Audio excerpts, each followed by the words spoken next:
Go live. All right. Hey, McCoy is here. We are in the house. What's going on, Yang Gang? It is us, Millennial Council of Yang, here on Tuesdays.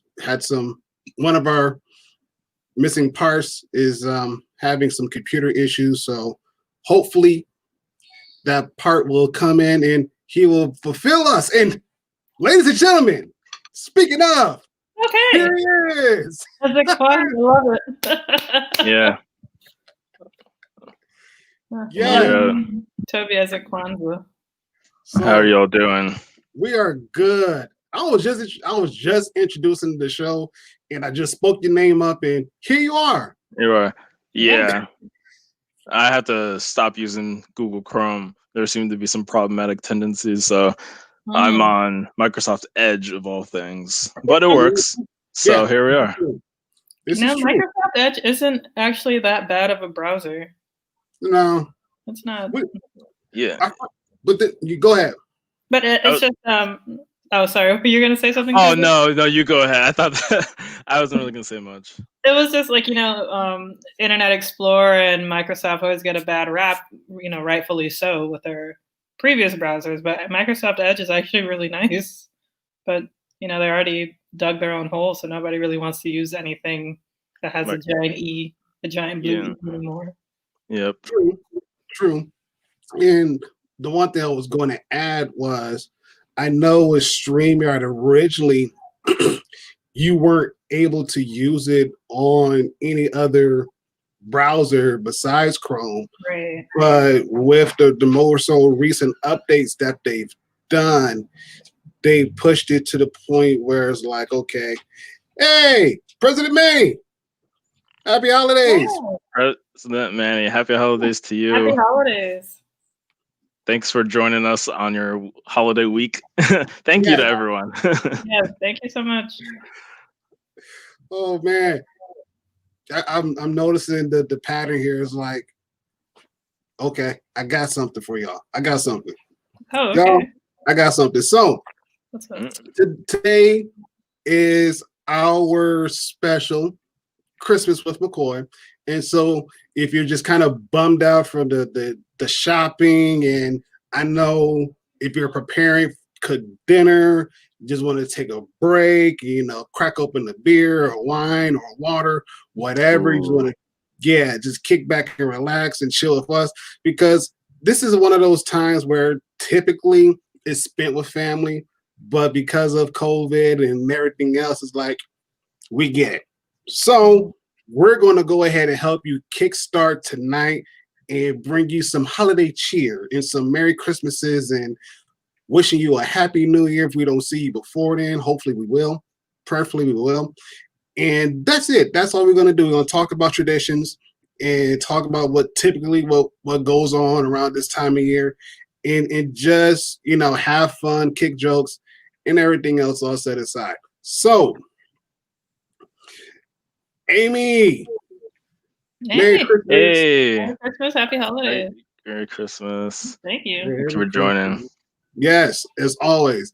And so, kicking things off and everything else, let's ask this question.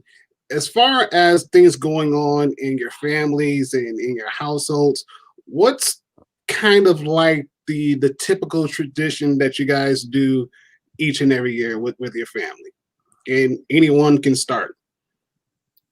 I'll start. So, as some of you may already know, I'm the last of 7. And so me and my siblings do a secret sibling Santa, because there's just so many of us. And it's kind of nice because, with everybody getting older and my older siblings, especially having children and stuff, things are getting expensive. We can't just buy a gift for each of us every year, like we used to, or at least we used to try. And so we made sure to at least one of us will for sure get a gift each year, which is nice because, as we get older, there will probably be years where, you may not get anything. So it's kind of nice that we're always for sure going to get something. One thing is at least guaranteed a year. So we set our price limit between $75 to $100. And I know that may seem like a lot, but because that may only be your only gift, you know, kind of made sure. And it's not like you have to buy one thing; you can buy multiple things that will equate to the amount. But it is nice just to get something that's kind of like solid, like a legit gift, right? Like a Christmas card or like a little $20 item that's probably gonna break, or unless that's all you need is just that particular, like, so you get something that's like kind of solid. So it's nice, and it's awesome. Like, we usually get together, like my sister will come down from Massachusetts, other sister from Tampa. We all come down to South Florida and meet up somewhere, have dinner, catch up, and exchange gifts. And it was really nice. So it kind of sucks that we won't be doing that this year. Not all 7 of us. So, but yeah, that's usually my tradition. There you go. Yes. So typically I just always go home to Maryland, which is where I am right now. I flew home on Friday. So yeah, different room for those who are savvy. No more big fridge behind me. So yeah, I just come home. Honestly, I've only been out of the state for the last maybe 3 or 4 years. So I moved out. I was in upstate New York for a little bit, and then Massachusetts. So for the last 3, 4 years, I've always just flown home somewhere a few days before Christmas. Typically, we'll be there at least until New Year's. Usually, even for a few weeks, like when I was in school in January. And now, because of working full time, I don't necessarily get to spend as much time at home. But actually, I'm actually home pretty early. I came home on like the 18th, and only because of COVID and the flexibility to work remote am I even home this early. Otherwise, I typically come home right before Christmas. Christmas Day. It's varied.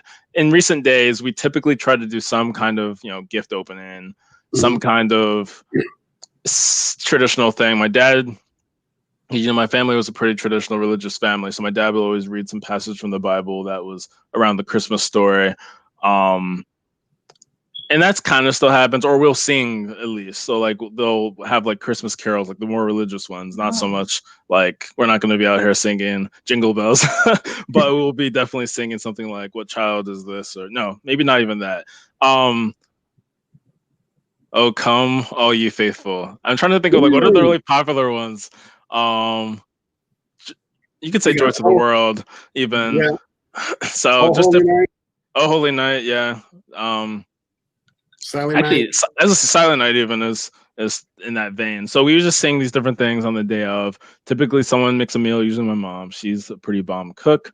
And there's like different influences in my house. So behind me, we have this France poster and some other stuff because half my family was born in France. My parents lived there for like 8 years. My mom teaches high school French, which is actually, I'm pretty sure why this poster is here.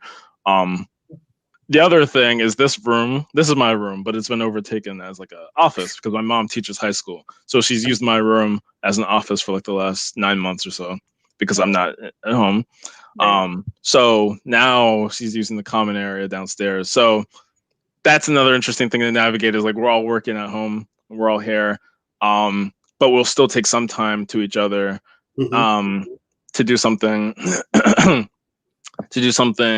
festive. We most likely will go to my cousin's or my cousin's aunt's place, which sometimes has happened in the past. That's not always been a thing, but typically New Year's time is when we have been more hosting meals. Christmas has been pretty much individual. Like maybe we go to church. That was the thing a long time ago. We would go to church with family,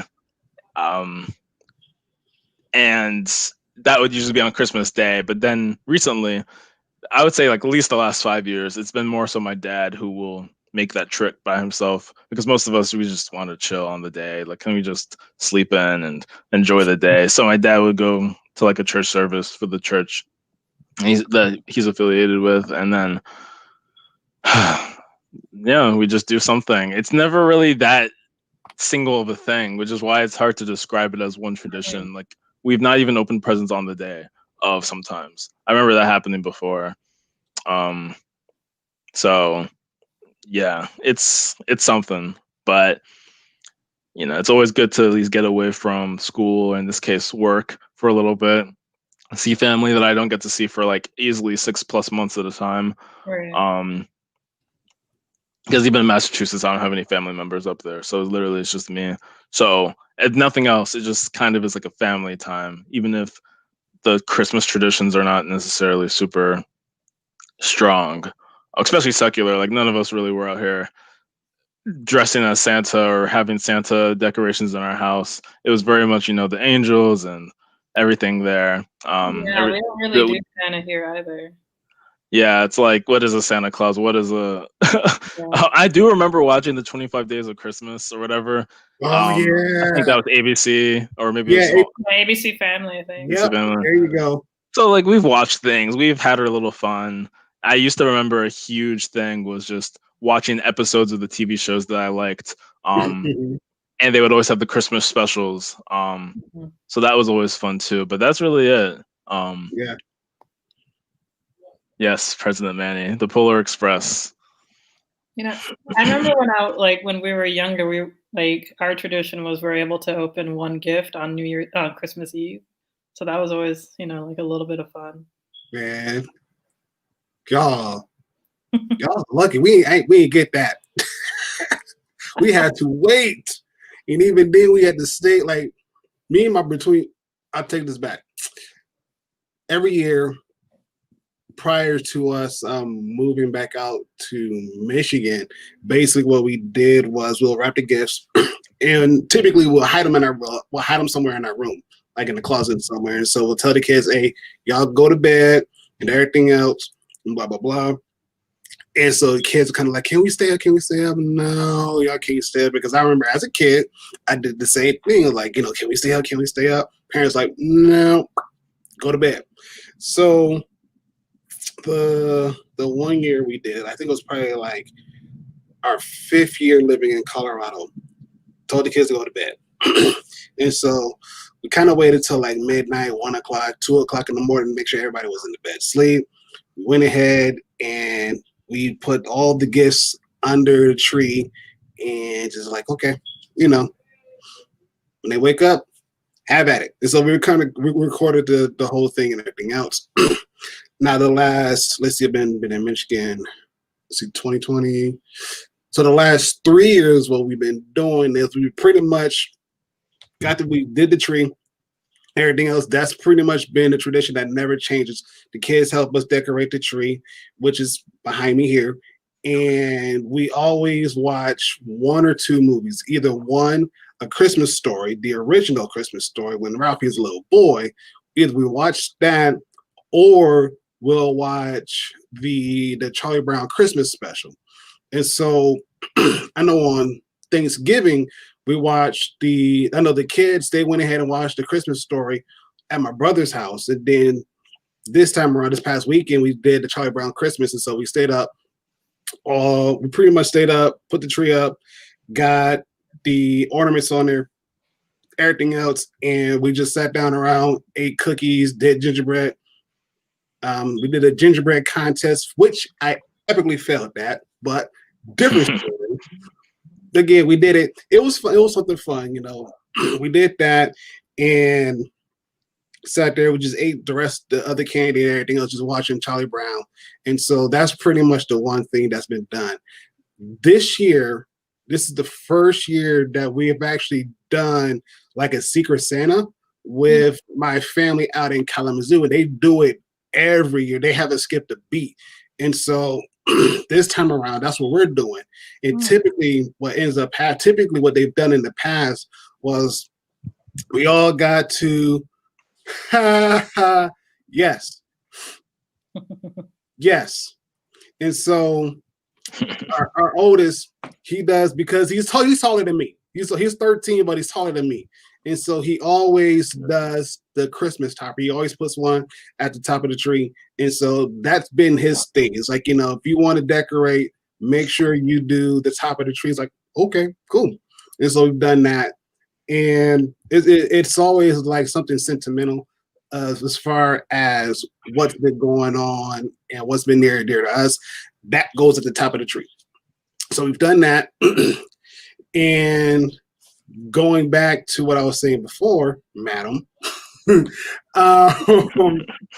we typically, my family in Kalamazoo, they all get together at my uncle's house because his house is like the biggest one, and that's where all the family gatherings goes on. It doesn't matter what it is. It could be Christmas, Thanksgiving, Memorial Day, New Year's, whatever the case may be. We all go to my uncle's house, and they pretty much go there, do all the gift exchange and everything else. So this year we're doing it via Zoom, and so everybody's going to come into the Zoom call, and we're going to open up the Secret Santa gifts that way. So that's pretty cool and pretty neat. I'm like really excited about it. And yeah, that's really it. You know, of course, we'll be doing a lot of cooking. I will be doing some cooking this year. I'm excited.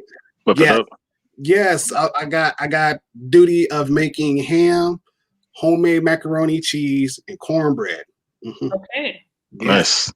Yes. That's some big expectations. You really can't mess up. Right. Yeah. Mac and cheese, cornbread. Nah, that got to come out perfectly. Tell me about it, dude. Tell me about it.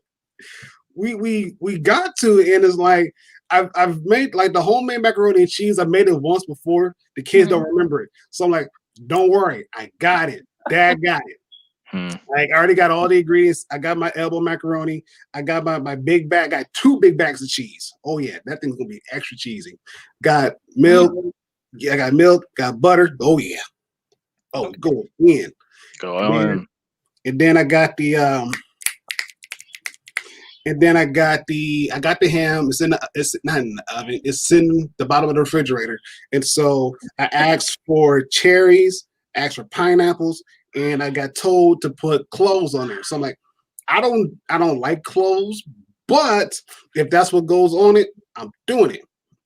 And then I also got my honey, and then I got some brown sugar. Gonna make a little glaze. Yeah, I'm doing it real nice. Nice. Yeah. So that's that part. And of course, like, you know, like Toby, we typically will go to church, and this year it's going to be different. Just due to the fact with old Ron and everything else, it's going to be different. I know it's not going to be as long as a service, and I know that there may be people that might come, there may be people that may not. We don't know. But I do know it's going to be a shorter service this year. And, you know, pretty much come in, sing songs, hear a word, go back home. That's really it. Other than that, go ahead. I was just going to say, so you are going to be there physically then? Yes. Yes, because my quarantine ended this week. Oh. Nice. Yes. Dang. Okay. I didn't realize it was even that. Yeah. That long ago, or that even that long. Yeah. It seemed like it was longer. Yeah, I thought it was longer ago that it just ended. Dang, bro. Yeah, dude, man. Like, that's another topic for another episode. But man, just to be able to get back outside and like kind of walk around and breathe and everything else, that was probably like the best thing. I know my kids, they're getting off tomorrow, and then, you know, we'll pretty much go back to, you know, being out and about amongst people, even though there's people who still, for whatever reason, don't wear a mask. I'm like, y'all really don't want this smoke. Y'all really don't. I'm letting y'all know y'all don't want this smoke, because once y'all get it, y'all gonna say, okay, it's probably better to wear a mask. Like, yeah, no duh. It's like, even though yes, it was mild, but still, jeez, yeah. Even though everybody got it, everybody had like 1 or 2 symptoms, and everything was like very mild, but still, it's like, nah, I'm not doing that again. I don't wish that on nobody. And that was in your household that everyone had at least one. Dang. Had at least 1 or 2. Had at least 1 or 2. And it was like, and it was really weird because even with the phone calls and talking to family and nurses and whatnot, they're like, so did everybody have everything? Like, no, it was like one person had this one, another person had this one, another person had this one, another person had this one, another person had this one, but not everybody had the same thing. Everybody was like super different. And they were puzzled, like, really? Like, mm-hmm. Yep. That is so insane. Like, it really goes to show you when they say like symptoms may include, or it's like maybe this, but not all. Oh, yes, exactly. It's like it's not a catch-all. It is not. And so it's weird. But then again, like I say, you know, my family, they've been like calling on us and everything else, checking up on us. And I know I've been checking up with my brother. So everybody's pretty much good. It's just like I said, this year it's just going to be different. It's really going to be different as far as the holidays goes. And I know for you guys here that's watching us too, I know you guys are feeling the same way where, you know, used to going out, used to being around family. It's just that this year is different, you know? And so that's why you got us, your virtual family. And so we're going to do that and everything else and so forth and so forth. So moving on, we're talking about food because now I'm hungry all over again. Now, I know I said that typically for Christmas, that this is normally like a turkey. Not turkey, but I said I'll be cooking ham and cornbread and macaroni and cheese. Yeah. Besides those, what are some of the typical things that you guys cook at or have for dinner or for Christmas dinner in your households? In chat, same thing goes for you. What do you guys do for Thanksgiving dinner? What kind of meal? Christmas or like Hanukkah holidays. Yeah. Any of those December holidays. So just drop it in. Like, what are your kind of like your typical traditional, semi-traditional foods that you guys typically cook around this time of year? Go for it. And then Toby, you guys have at it. Okay. I feel, you know, for literally everything for, I guess, Jamaican households is oxtail. Yes. Oh, that sounds delicious. Oh my God, it is. It's like my favorite. Yeah, it is really. Yeah. And I'm trying to like just not give up, but just slowly stop eating cow. But I don't think I'll eat oxtail. I'll just pretend like it's an ox. It's not a cow. But yeah, oxtail is common. I think like what else? I don't know if we do anything like super special when it comes to the food. Like I personally don't eat pig. So like most of my family doesn't. But I don't know, rice and peas. Like I don't know, just typical Jamaican food. Nothing really. I don't know. Like I know that the ham is a huge Christmas thing. Mm-hmm. Yeah. But other than that, I'm not quite sure what a Christmas food is. Like a Christmas dinner food. Right. And again, that's the reason why I was asking, because there's some families where, you know, Christmas dinner is totally something different, you know. And then the other side, I'll give you another example. The other side is the missus, what she's cooking duck. And so I know my aunt, she typically cooks duck. And so the missus, she's been cooking duck for like the last past almost, how old is my oldest? He's 13. So out of all of the 10 or the 13 Christmases, the last 10 she's done duck. The last 10 she's done some kind of duck, you know. And oh, there we go.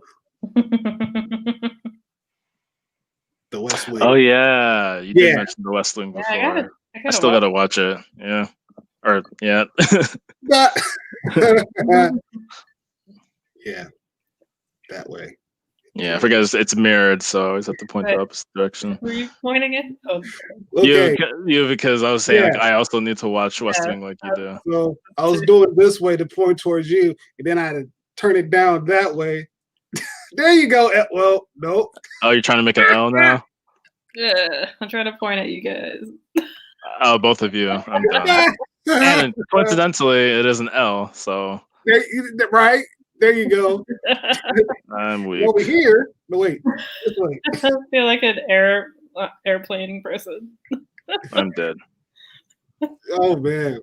But yeah, so we got a duck. We got 2 ducks going.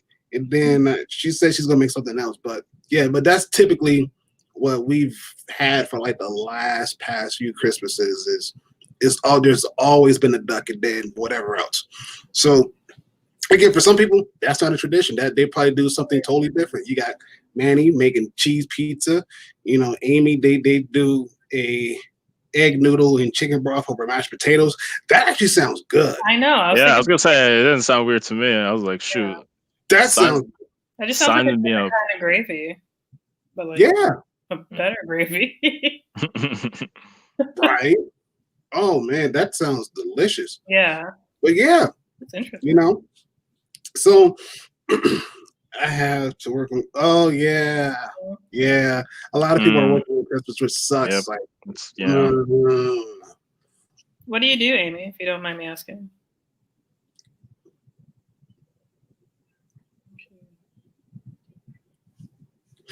Wow. Amy is discussing and everything else. So, speaking of like Christmas and everything else, do you guys do like stocking stuffers? And if so, what typically do you put in your stocking stuffings or stocking stuffers?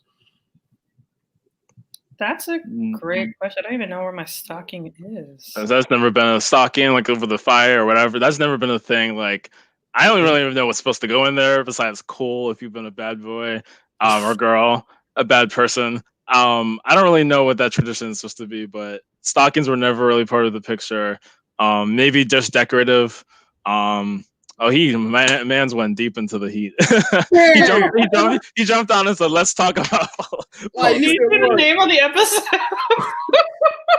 He's like, "Listen, like I ain't trying to hear nothing Christmassy. I ain't trying to hear nothing merry. Let's talk about this veto." Like, you ain't see the shirts. I know, right? Love it. Yeah. I just had this regular old sweater. I didn't really have a real ugly Christmas sweater. If I did, I didn't pack it at least to go home. That's all right. All right, you have to go to work. No, you're good, Amy. You are good. Oh wait, we may have talked about this before. You're in another time zone, or maybe that's someone else. I think that was someone else. Batnor, I think. Yeah, Batnor is in the UK. Have a good time at work, Amy. 2K stocking stuffer. Oops. Hey. I want to be in Mark's family. He just stuffs $2,000. Oh man, that would be quite the treat. Yeah. True. Quite the treat. Quite the treat. Just slip in a Yang 20 Yang buck also, and be like, guess who mainstreamed this. There you go. Merry Christmas. Hey, look, that could be a Christmas miracle. So Christmas do happen. That might be one of them. Yeah. So we will keep that on the back burner to simmer. Just a little bit. We ain't gonna overcook it. We're not gonna overcook it. I promise you, we're not gonna overcook it. But man, yes, stocking stuffers. So this is what we typically do in my house. So typically with the stocking stuffers, I'm normally in charge of doing that. And so I'll go out, get stockings like these guys here. Ta-da. And this year what we wanted to do was we wanted it to kind of like print off their initials and put them on the stockings and hang them up. However, my printer is being dumb right now. And what I mean is I got enough blue, I got enough yellow, I got enough red, I got enough black. I know because I just bought a new black cartridge. And I get all yellow, green, that's it. I guess no red whatsoever. I'm like, bro, come on. You can't be doing this. Like books for the kids. Yep. You guys stuff books into the stocking? Can they fit? Wouldn't that be It's really you'd be surprised you can stuff in these stockings now. Now, mind you, I think this one may have it. Yeah, but I feel like it'd be obvious if there's a book in there. Well, I mean, if you like really crafty, you can unsew that, unstitch that, put the book in there, stitch that bad boy back up. There you go. Okay. That'll work. That'll work. But yeah, I know for them, I don't do like candy and just like little small trinkets and whatnot. You know, something that I know that if they break it, oh well, it's only $1. So like I don't really care. It's just in there. Just so you look like, oh my gosh, I got this. And if you want to trade and whatnot, go for it. Yeah, just make sure when you get done, you go brush your teeth. I ain't paying for no cavities. Even though I know a couple of them already do. But yeah, different topic. But this year, you know, the kids now, my kids at least, they just want simple stuff, which is really happy. It makes me happy because they understand that it's not about the gifts, it's about being around family and whatnot. And so, like this year, they're like, yeah, like we just want hoodies and like books and a telescope, and you know, that's really it. Like nothing else. Yeah. And you know, like total things or just in the stocking? Like in total. Okay. Like in total. That's all they really want. And then, you know, my two oldest, they're like, hey, can we get new bikes for Christmas? I'm like, maybe not for Christmas, but I'm pretty sure probably next year. Oh yeah. When spring rolls around, we'll get you guys some bikes. Let you go bike riding. You know, we do that. So that's in the plan. That is definitely in the plan. But other than that, like I said, you know, this year they just really want like the small, simple stuff. And if they get anything else extra, hey.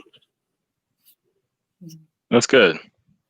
I feel like understanding kids are the best kids. Oh yeah. Oh yeah. I mean, and you know, and I tell them like, you know, you guys really have like everything that you guys have.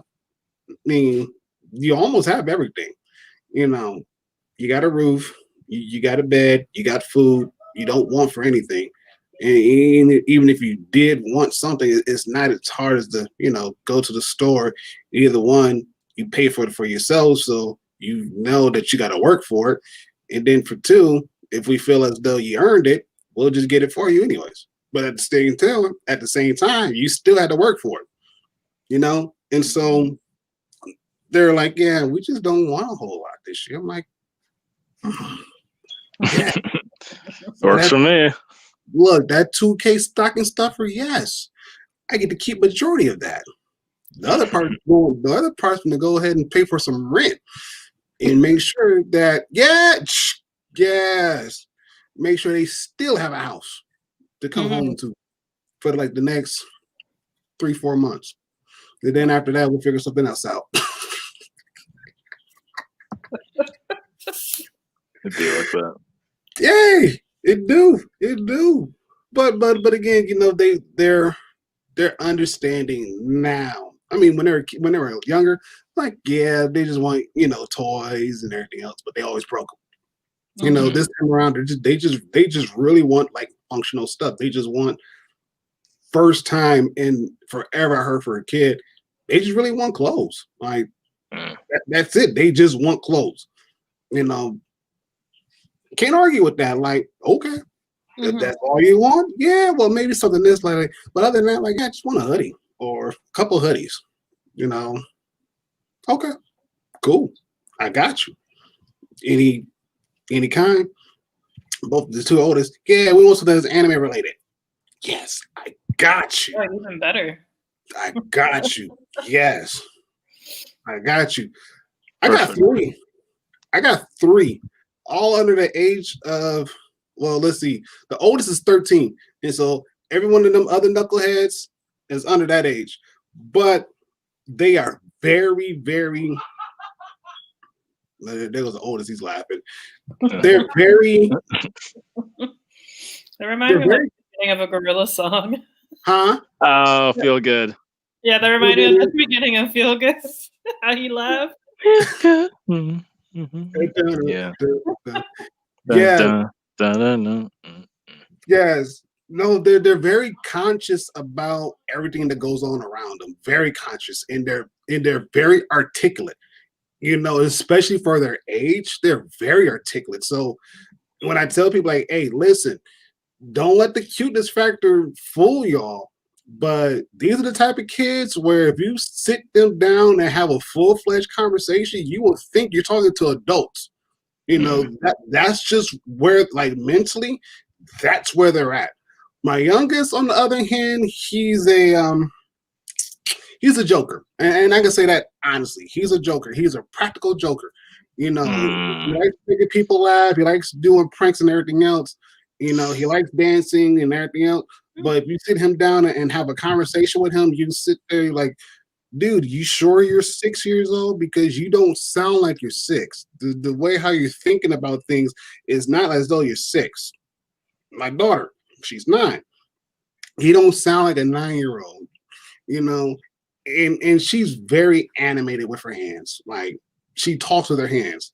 You know, whenever she describes something, is do and do. Like, okay, just don't hit me with your hands now. Please don't. I don't want that smoke today. No. I don't want that smoke today. No. And then my oldest, I love him. He's a nerd. He's a nerd at heart, you know. And so anything dealing with space, science, you know, you got him. Anything dealing with computers, robotics, you got him. And sit there, just have a full-fledged conversation. And it's lovely. It's so lovely. And Good. So, yeah. So I'm happy. I'm a proud papa. I'm happy. Yes, proud papa. Yeah. Now, as long as they can keep this up and continue to push on through schooling and whatnot, I'll be even happier. I'll be even happier. So that's pretty much my spiel and everything else. Oh man, Christmas is going to look different.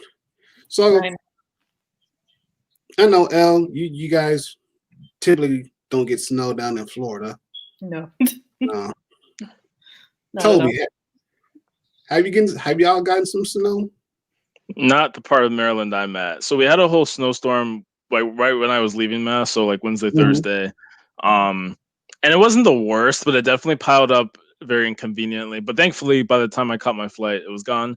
And then, or at least like it wasn't really on the streets and stuff. So I made my flight and no real delays there. And when I came in Maryland, I mean, I didn't see snow, but I heard that, you know, Baltimore area and like northwest parts of Maryland, there was actually snow. My Uber driver mentioned how there's a bunch of snow. My brother mentioned how he got not snowed in, but like he couldn't really, I guess normally he would use Grubhub and other food delivery. And he was saying how those basically were all, like when you open the app, it's just like no delivery driver available. So he had to actually drive to the grocery store to get stuff. But then an hour and a half south, about an hour south, where my family lives, and the rest of my family lives in Maryland, no snow. My mom said that she didn't see any snow. She said that it rained. So that's just so weird how like even just an hour north and south can make such a difference.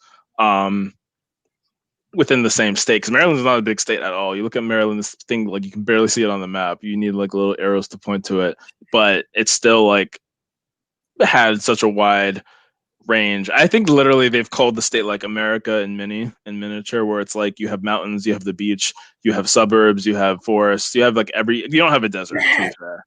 Yeah. but we have like every other part of the climate in Maryland.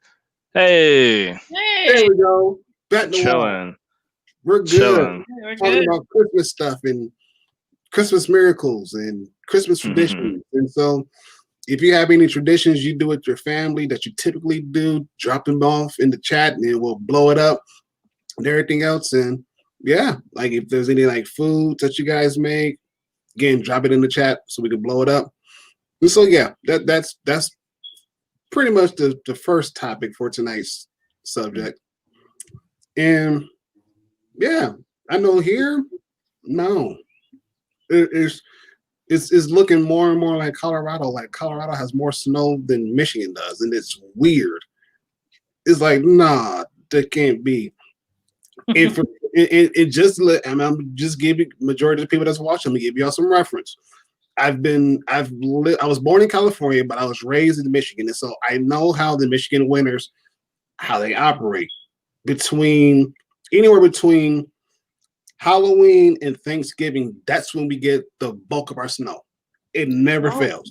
We get the bulk of our snow between Halloween, Thanksgiving.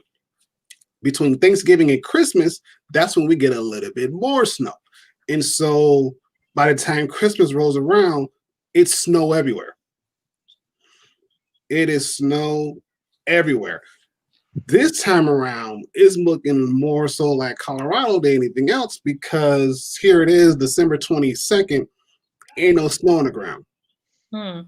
None. I mean, they said we're supposed to be getting snow on Christmas Eve, Christmas Day. I'm looking at my window. I'm like, this day, the Michigan that I'm used to. You know, Colorado I can understand because, especially in Colorado Springs, and trying to give you reference to Toby, where we live in Colorado Springs is like a valley, and so we, dude, I'm telling you, snow is no joke. Snow is no joke. Oh, I got stories about that. So in Colorado Springs, it sits at the valley, and so to the west, we see Pikes Peak, we see the mountains. Pikes Peak always gets hit with the snow. We get the leftovers. And so from there, if it's not a really bad snowstorm, it will snow for like a good 3-4 hours. About an hour later, it's gone. It'll be like it never happened.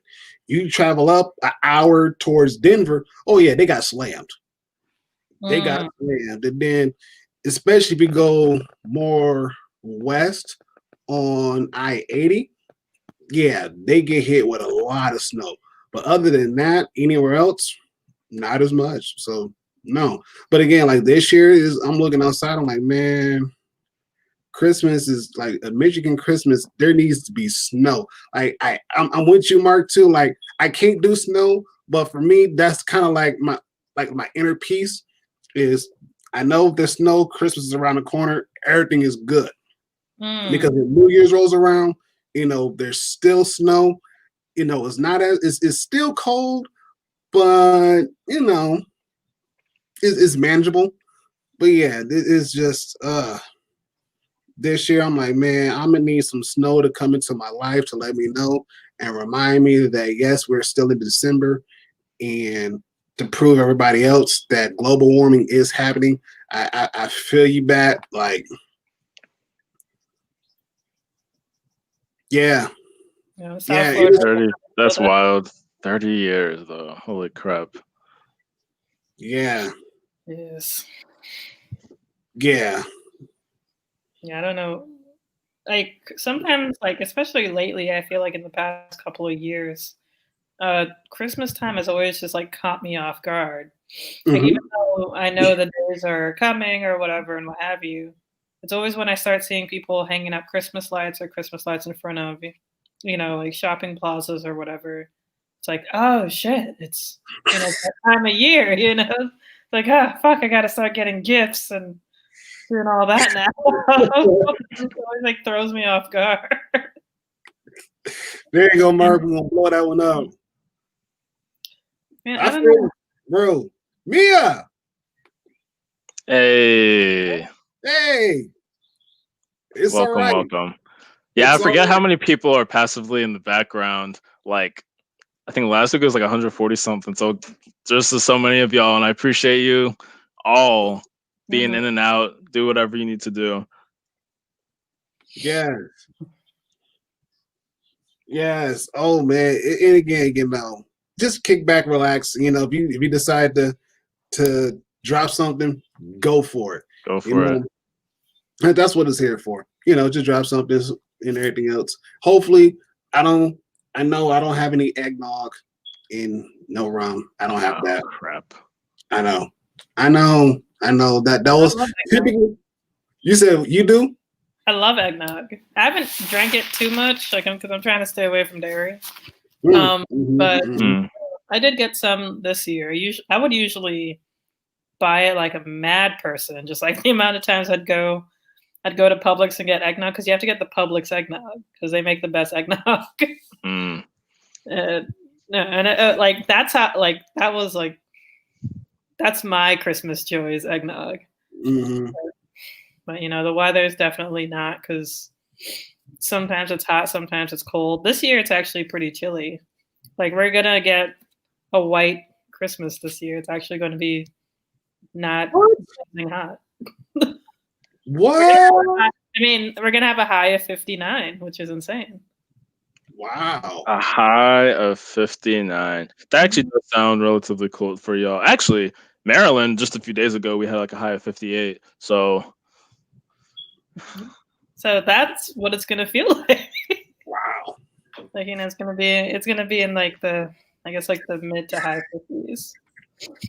No, this is not the Thanksgiving coleslaw debate. No. I can't relive that. The pain. No, the hurts. The trauma of coleslaw slander. This is not it. No. We kind of almost settled that one. That's gonna have to take another Thanksgiving to figure that one out. But no, we're just expressing what we typically do on the holidays, especially with family, and what that kind of looks like in your neighborhood. 50 degrees. That is cold for us. Please, I would love 50-degree weather straight.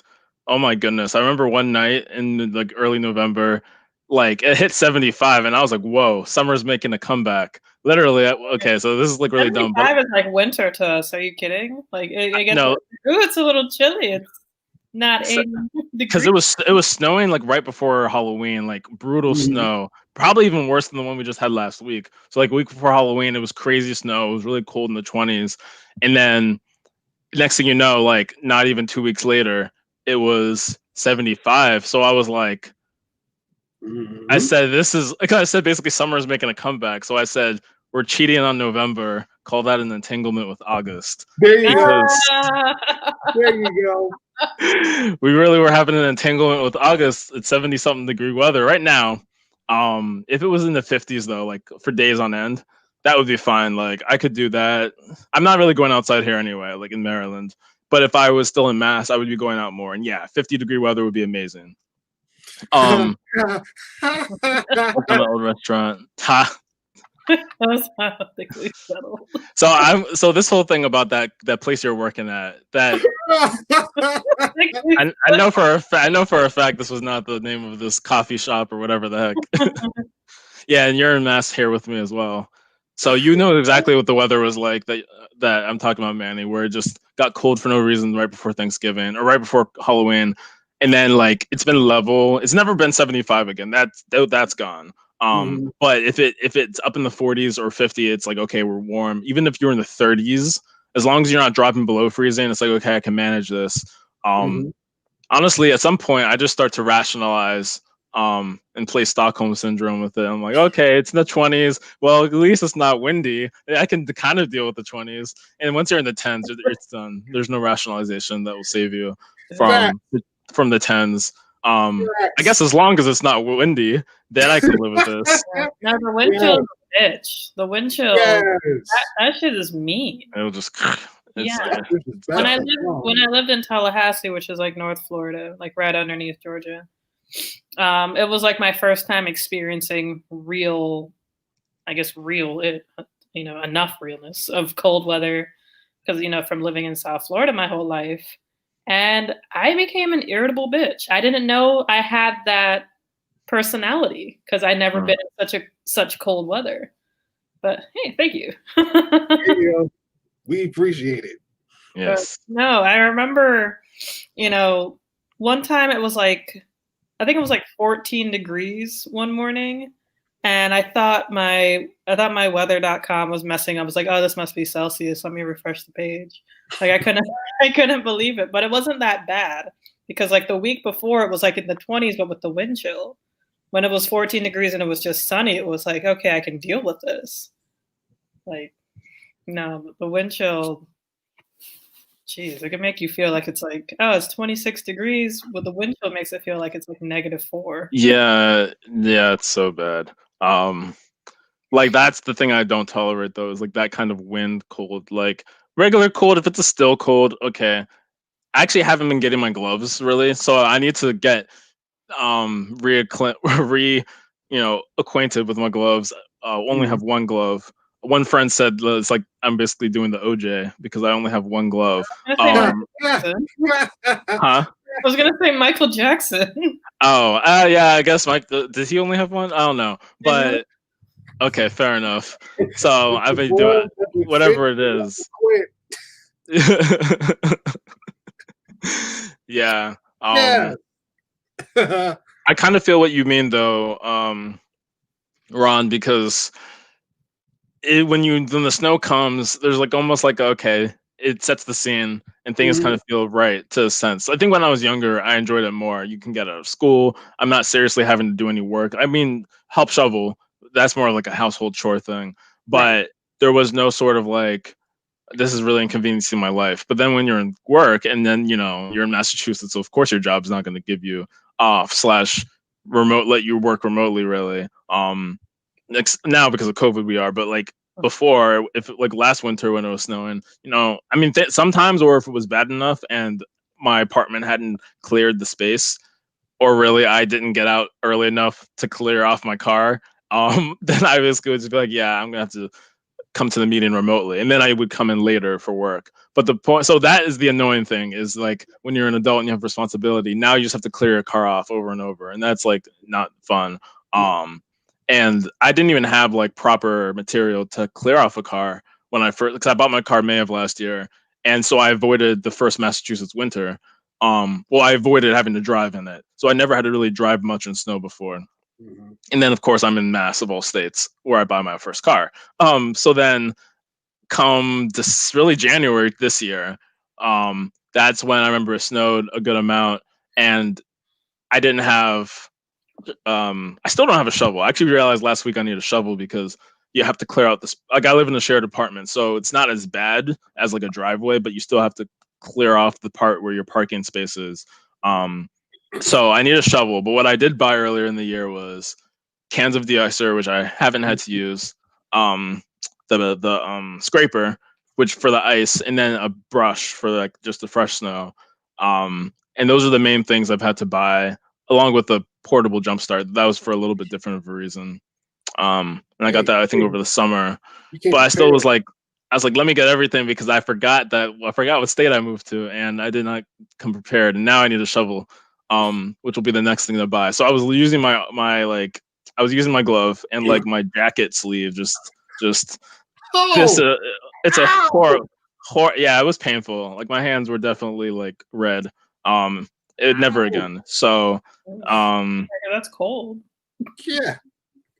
Okay, until the snow started to get inside. That's when it wasn't okay anymore. Same thing with my boots. Like if I wasn't careful, a lot of it would just fall like off of my car into my boots. So that's a part of the holiday traditions, it seems, is not being home, but when I'm, at my apartment, having to deal with that massive amount of snow. But to your point, Ron, I kind of understand though, like when you have the snow, it sort of sets the scene, and outside of the annoying sort of like burden of it, like that it's like this is the time of the year, like it's come already, and you feel kind of good about that. Yes. Feels very strange this year because everything has been just so like around the clock COVID that we can use this holiday as sort of a break, but a lot of it still feels like it's following us everywhere. Yes. And like, it's a bit different, but it's still nice to kind of cherish some of the small things like snow or whatever else. Yes, agreed. I mean, I still got I got 2 shovels. I think about it. Now I think about it. I have 2 shovels. I have 2 shovels in my back breezeway, and then I've been eyeing the ice melt, knowing that I should get it, but it's like, why get it if there's nothing for me to use it on? Like both cars have like the ice scraper, snow brush, and everything else. Like we're good on that, but it's like, but when are we going to use it for once? And I think Toby, here in Michigan might have been around about, no, actually, no, I take that back. About 2 weeks ago, it actually snowed here, but it didn't stay. It snowed for like a good, 2 hours, snowed hard. I'm like, okay, I'm about to go outside and shovel some snow and da da da da. Man, when it got done snowing, that snow done turned into rain. I'm like, okay, this looks normal. Yes, that means later on tonight the roads are going to freeze over, and so help us God, nobody gets on the road and drives like a maniac. Man, tell me, around about 10 o'clock, the rain stopped and everything else. The next day, it was dry, like ain't nothing happened. I'm like, what is going on? I got boots ready, big coat ready, hat gloves. Yeah, I was ready to fight the snow. The snow was gonna fight. No, we good, fam. We had to do what we had to do. We just want to give you a little teaser, but we'll be back. I'm like, when? I need to know I can be prepared because that was not it. Yeah. Well, I can't. Look, I can't move yet. Not yet. No, I know for a fact I do not have a shovel. I'm sitting here just nodding to you guys. It's like, I have no idea what you guys are even talking about. Oh, Lord. Oh, my gosh. Let me show you. Like, this is a shovel. This is a de-icer. You spray this thing, and it just... Yeah, that I don't know. But a shovel, 2 shovels? Yeah. 2 shovels is my rap name. 2 shovels. I'm dead. I got 0 shovels right now, so I'm like in beta mode. Oh man, yes. I got 2 shovels. I got 2 rakes. Yes, I am good. I have no salt whatsoever. I ain't got nothing. So hopefully it does not dump on snow. It does not dump us with snow to the point where if I have to go to the store and get some snow salt, it won't be tedious. But man, I'm still looking outside my window like, this ain't it. It's not it. No. So L, again, just embrace Florida. Yes, Florida has its own weirdness. We understand. Mark, we understand. Okay, we got an understanding. Florida has its own weirdness. We appreciate y'all putting up with Florida. Y'all stay down there where it's safe. From the snow. Wow, that was just from the snow. I don't know about the other stuff. Hey, I mean, if they got like a canoe or a boat, they'll survive. Okay, at least when the tides come and everything else, at least they can sail away. Elle got a fishing boat, so she can go fishing. So it's a win-win. I'm dead. I need a fishing pole. I know how to fish, but I actually don't own a fishing pole. What? Oh, interesting. It'll be spear fishing. That's okay. That'll work too. Sure. I just scoop up fish with my hand. Lord have mercy. Hey, it'd be like that, Toby. I mean, you gotta eat. You gotta eat. Yeah, that's just different. I mean, it would be kind of fun to say maybe you've done it, but I don't know if I'm. That's like a different level. Like I've done fishing, but that's a different level. Yeah, the scoop of the 50. Yeah, that's hard. That's different. I mean, I was playing Legend of Zelda like the other day. I haven't played it in a long ass time, like an over a year. And so I was just like swimming and just like collecting fish. So I'm in my head, I'm like, oh, this is easy. Just grab the fish, and they'll just stay. There you go. There you go. Which game was it?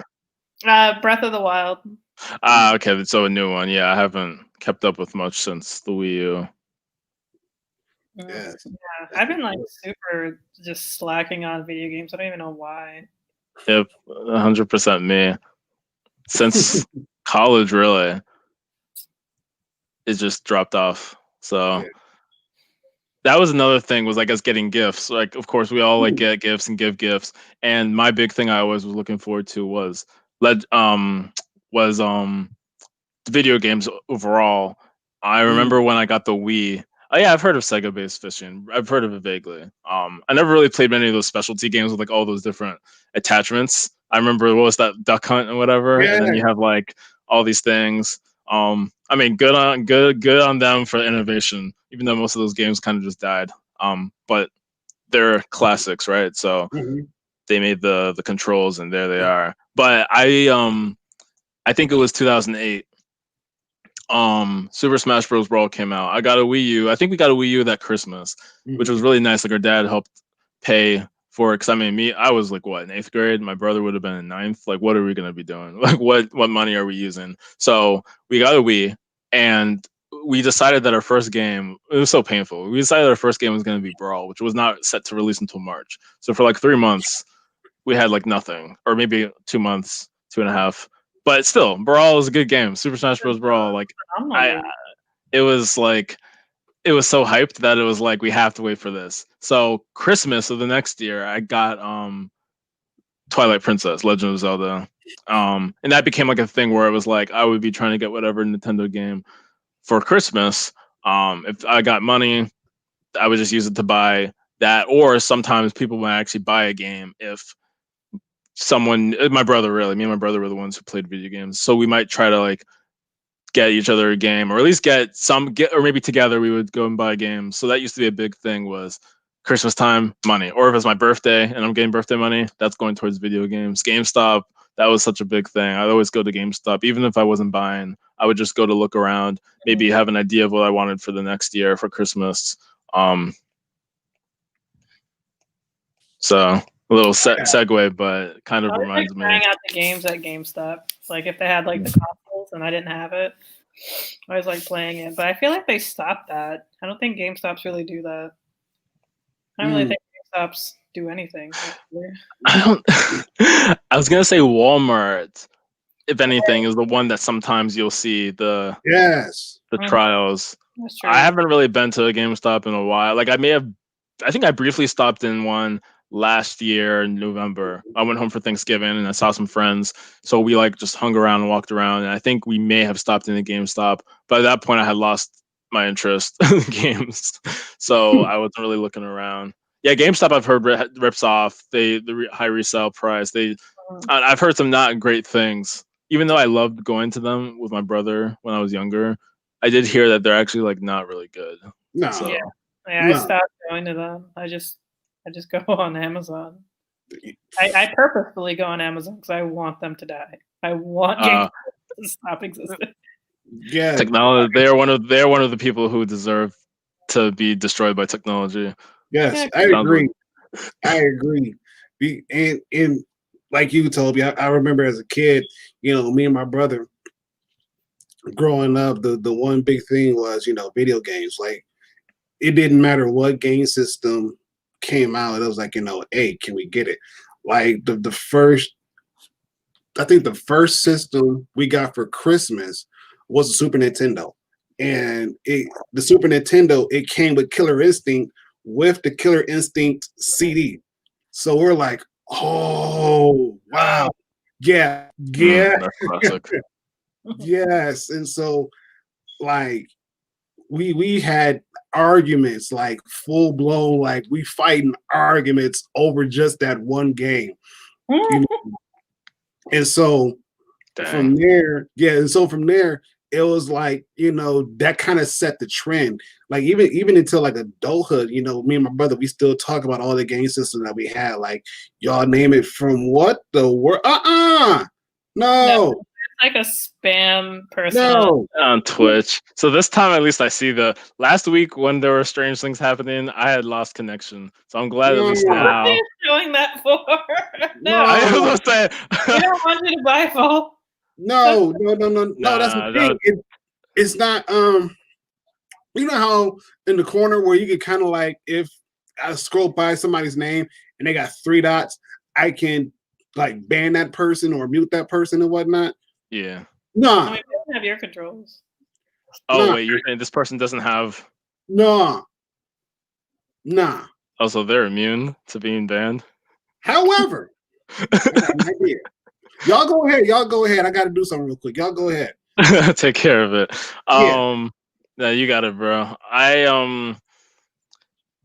So nowadays, because I don't play video games as much, I can't even say that I play video games really for Christmas. I know that a few times when I was home for a break, I would play games more so just because when I'm at my apartment, I don't. I have a console. I don't know if I have the Wii because me and my brother bought that together. And when I went to college, I took the Wii. My brother bought his own PS3 and Xbox 360. Oh, okay. So like, because he was in community college and he was working at Chick-fil-A, so he was getting money and saving a lot of money being in community college. As for me, when I went to my 4-year, I just went straight and took the Wii. So I don't know if I have it up in my apartment in Mass. I have to go ahead and look. I bought a 3DS in January 2015 for winter, and then I never opened that thing. It's just chilling. Wow. Which was crazy because I was so hyped when the 3DS came out. I was like, oh my gosh, look at all these games. I got to play these games. They're going to be so great. So I bought one. I got Majora's Mask, which was like a pre-order. And then just never did anything with it. And it's been almost 6 years. So unfortunately the magic has faded, but I think I had like a nostalgia for video games a few weeks ago for some reason. Well, we were talking about it on an episode maybe a month plus ago, but even another time, there was a time where I just started remembering and I was like, yo, I really got to rediscover, because this was like everything I basically lived for. I feel like that was like my entire soul. And I didn't play a lot of games socially that much until high school, when I started like inviting some of my good friends. Friends who I became good friends with mostly over like meme internet stuff, but then also video games, computer science classes. So that was like another sort of recharge. And now it's like that's all gone. I don't follow it at all. So one thing I noticed was just that not video games, but Christmas had become less special. Which is unfortunate that like I shouldn't really be focusing on the material things, but high key, I used to get a lot of gifts when I was younger. Now gifts are cool. If anything, like your kids are on, I'm basically, I'm where they're at. If you want to give me cologne, lotion, beard oil, hair care products that are like super natural, no sulfates, no mineral oil, no whatever the heck. If you want to give me that, if you give me pants or even like a nice dress shirt, pants are definitely better. Socks, all that stuff. That is like, that will make my entire like, yes, this is great. Yes. The rest of it is like, I hear you, because you can get like things yourself. Well, I mean, of course you can get. I can of course get those and cologne, but I get you. There's a certain like adultness of it where it's like, shoot, that would be that's great. So I sort of lost a little bit of the magic of Christmas with all that like excitingness. And at one point I was starting to get like disillusioned with the whole holiday. I was like, do I even like this holiday anymore? Because I felt like I lost a lot of the meanings of it, whether it was the spiritual meaning of the holiday, or other things. And I just kind of felt like, I'm just here. But I think I am like rediscovering, especially now that I work full time. It's like, yes, please, Christmas holiday, get me out of here. Right. And just Friday this year. Yeah, it is nice because it gives me Wednesday, or really Thursday, Honestly, not a lot of people are working this week or next week on my teams. Yeah. A lot of people just like aren't. So it's kind of the whole time I got a little bit off, but tomorrow, or should I say Thursday with Christmas Eve, Friday for Christmas, it is like makes a great long stretch into the weekend. Same thing with New Year's Eve, New Year's, and then you have the weekend. So it works out pretty nicely. COVID, unfortunately, like this year, just with COVID, sucked because Halloween was on a Saturday, and then we had COVID. That would have been the time for people to go wild. 4th of July was on a Friday, and that also would have been a big time for people to have like. No, 4th of July was on a Saturday, and because it was on a Saturday, they made 3rd of July a federal holiday. So I got that Friday off. And then now this year, you have basically the weekends for Christmas and New Year's, and of course COVID. So nothing I could really do because I'm home with family, so I'm really careful. Especially after literally having COVID the week before Thanksgiving. I'm not gonna like my parents probably would like actually end me. Or I'm 25, but like I live at home and my family would not be happy. So it's just crazy to reminisce on the setup we got and then yes. Yeah. Yes. I'm telling you. And then go ahead, Elle. You want to say something? I was just saying, like, yeah, we had this great setup, and then the country just totally shit the bed. Literally. Yeah. Yes. It's wild. It's like in every turn of doing it better, they just sucked. It was so disappointing. Agreed. Yeah. Agreed. And then Mark, to give you a response, I'm not like. Don't get me wrong when I say this, okay? You want to put Mark's thing up? Yeah. Don't get me wrong when I say this, okay? I'm not impressed with the overall design of either or. I'm not. And I'm not even impressed with the specs of it as it is anyways. And this is just me. When it comes to game systems, I hardly buy any of the first gens. I hardly buy any of the first generations. Like my PS3, that one was like second and third generation. My PS4 that I have now, that one's second, third generation. I don't buy first generations whatsoever because they break down too easy. There's a lot of glitches and everything else. I'm like, I don't got time for that. Nah. Now, don't get me wrong though. The best game, arguably, that they had was that Spider-Man Miles Morales. That mess looks awesome. It does. That looks awesome. It does. That PS5, if they can go back to the drawing boards and re-figure out everything for the second and third generations, maybe. But as of right now, nah, I'm not buying it no time soon. My brother, he's like, he's on the fence about it. He might get it and whatnot. So I'm telling him, I'm like, nah. I'm not sold on it. Not at all. Like even if they did do a second or third generation, I'm still not quite sold on it. I'm not yet. I mean, sure, they got the yeah, dude, yes. Fair enough. Now that one there, sir, you got me on that one because out of all the Nintendo game systems that I had, that one was my favorite. The GameCube, that was my favorite.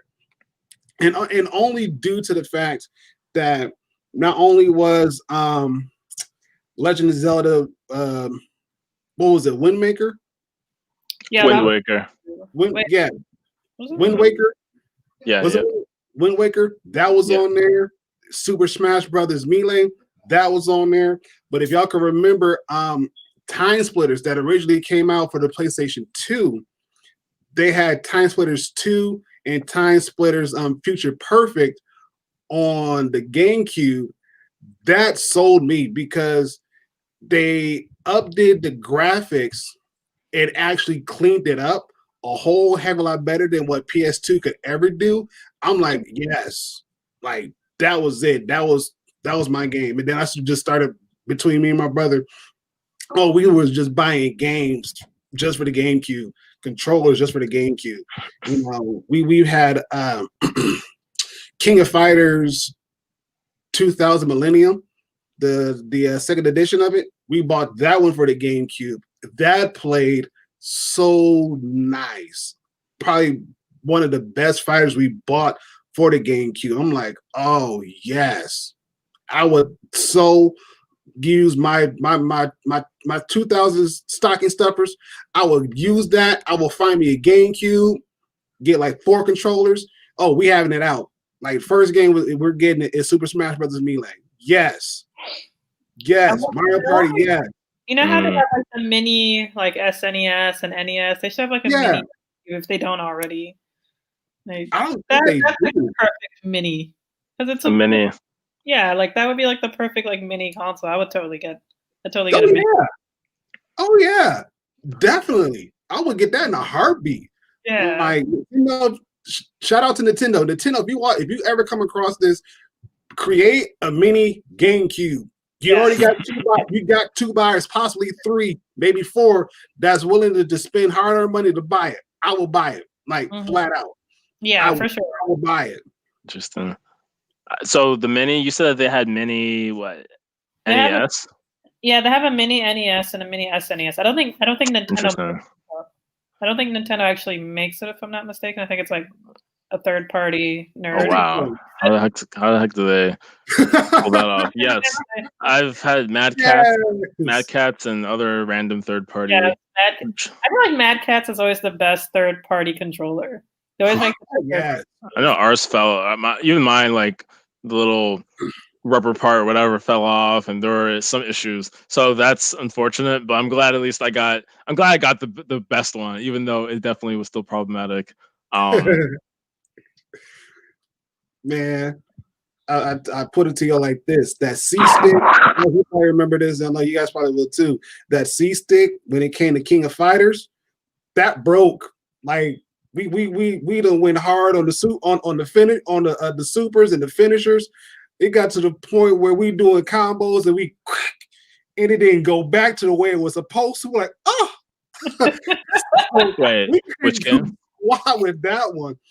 The little C stick on the GameCube controllers. Yeah, we broke that like twice on 2 different controllers. So like, well, can't play that game. Wait, what game was it that you were trying to? What game was that? King of Fighters 2000, the Millennium. Yeah. Oh, yes. That thing broke in 2 different places in 2 different controllers. We had to buy like 2 more controllers, and we were like, okay, we can't go hard on the C stick because we can't keep asking mom and dad to buy us another one, or else we're gonna have to be raking leaves and shoveling snow in order for us to make enough money to go to Fun Stop / Funko Land to get another controller. Other than that, we're done. Funko Land. Yeah. I remember a place called Funko Land vaguely. I do too. Before they got bought out. Is that where they came with the name of the Funko Pop? Was it from Funko Land? That I don't know. Okay. That I don't know. But before it was GameStop, originally it was Funko Land. And that's where it wasn't like commercialized like GameStop is now. It was really like a good place to go. Like, I mean, growing up for games, that was the place to go for games. And they're like, yeah, what about game? Like, yeah, there's GameStop. And they're like, don't nobody care about GameStop. Like, go to Funko Land, you know? And we got like, you know, Game Boy games from Pokemon, Red, Blue. Yeah. We're still using, yes. Yeah. No, they are. They do, man. Dude. Okay. Oh, interesting. Yeah, because I know that the Wii U, the problem with them was that they didn't have backwards compatibility, I don't think, which was unfortunate because it's like, wait, how can you play Smash Bros. And not have a GameCube controller? I think you had to like get some adapter or something. So that's cool that the Switch lets you do it. I'm glad that they have like USB ports, so you can get like a USB port controller that's shaped like the GameCube controller. Interesting. Hey, but still, it works. Yeah, It works. Oh man, coworkers a lot too. Jesus, making me miss people. Especially at my new job, it was like a cool way to like meet people. Mm-hmm. I found out because like where I work is like my department is predominantly women. So when some other people, some mainly guys came from other departments, they found out I played, Smash Brothers. Like it was like cool to like go to a different building and play, and they had like the cool controllers. That was a lot of fun. Yes, I feel you. I feel you, man. I feel you. I wasn't even grown yet. I was still in. I think I was still in high school, but still, asking like 40, $50 to go to GameStop and just stand in line for the controller. Yes, like I want this. This is what I want. You sure you don't want to pre-order game? Nope, I don't want to pre-order nothing. Nope, I just want this controller. Oh, you want a subscription? Nope, I don't want no subscription. I just want this controller. Quit trying to take my money. You already got my money as it is anyways. Y'all the only place that got this stupid thing. So yeah. Nick. Hey, Nick. Hey. Hey. Same to you. What's going on? Yeah. Oh man. Mark, you done started something. You done. Yeah. Brought back a lot of memories with some of those. I didn't really spend a lot of time in the stores like Christmas, Black Friday. Nah, I don't know. Like I know it was a thing, but I personally just didn't spend a whole lot. So a lot of time, but I do know that was a big thing. Those lines would be long and wrapped. People would be out here at odd hours. I would just get them whenever, like, and sometimes you might even find other discounts when the days that are outside of Christmas. So it is interesting. Like I think I went when there was never a huge line at GameStop. EB Games. I actually was looking this up. I knew EB Games first, I think, before GameStop, even though EB Games wasn't even like as popular. I don't know, but apparently they merged. I didn't really know what happened. It says that they merged in 2005, which is weird because I never really went to GameStop a whole lot before then. Probably 2007, 2008 was when I was really going. But yeah, so good times being in all these in-person stores. Yeah. Besides those two, Funkoland, I guess, also, which I barely remember. Those were the big three, and those were always like Christmas time is here. Yes. Oh yes. Yes. Bringing tears in my eyes just thinking about all the goodness of being to the stores like that and just glance and window shop and fight with my brother, like what game we should get. Like we got $100 all together. What game should we get? Like we should do the deal where you get a game and I get a game, and yet we will still have to fight over what game we want to get for free.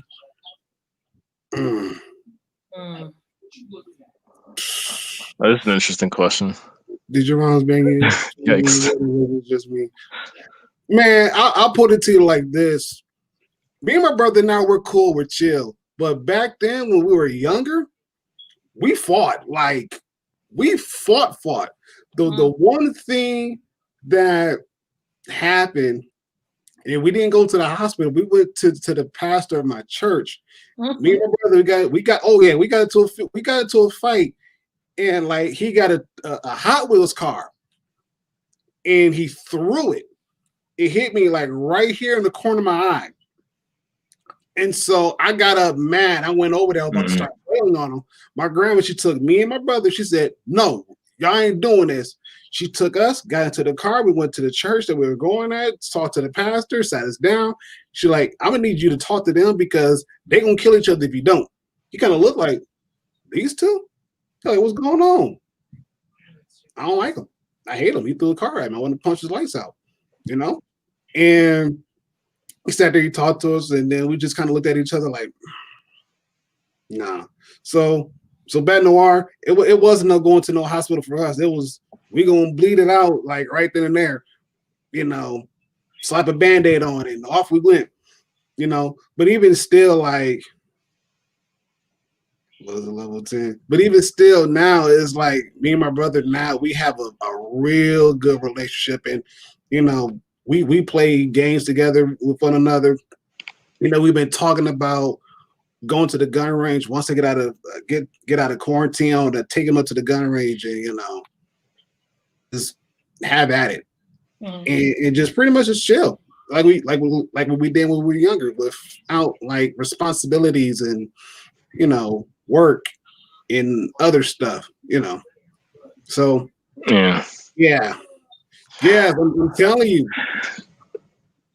I can't say that I did. I mean, we definitely got in fights, but we didn't really physically fight. I feel like we had spats, but me and my brother are the closest in age. So me and my brother, 2 years old. He's 2 years older, and then my sisters were like 4 and 6 years older, and we all had like verbal issues. Like we got the verbal arguments or whatever, and just a lot of shade and who knows what else was going around. So me and my brother, I mean, like we were pretty close, but we when we fought, it was more just regular roughhousing, but not like we were mad at each other. Really, it's just we're chasing each other for whatever reason, doing something physical. Someone hits a wall. There's a mark on the wall. My mom's not happy. Things like that.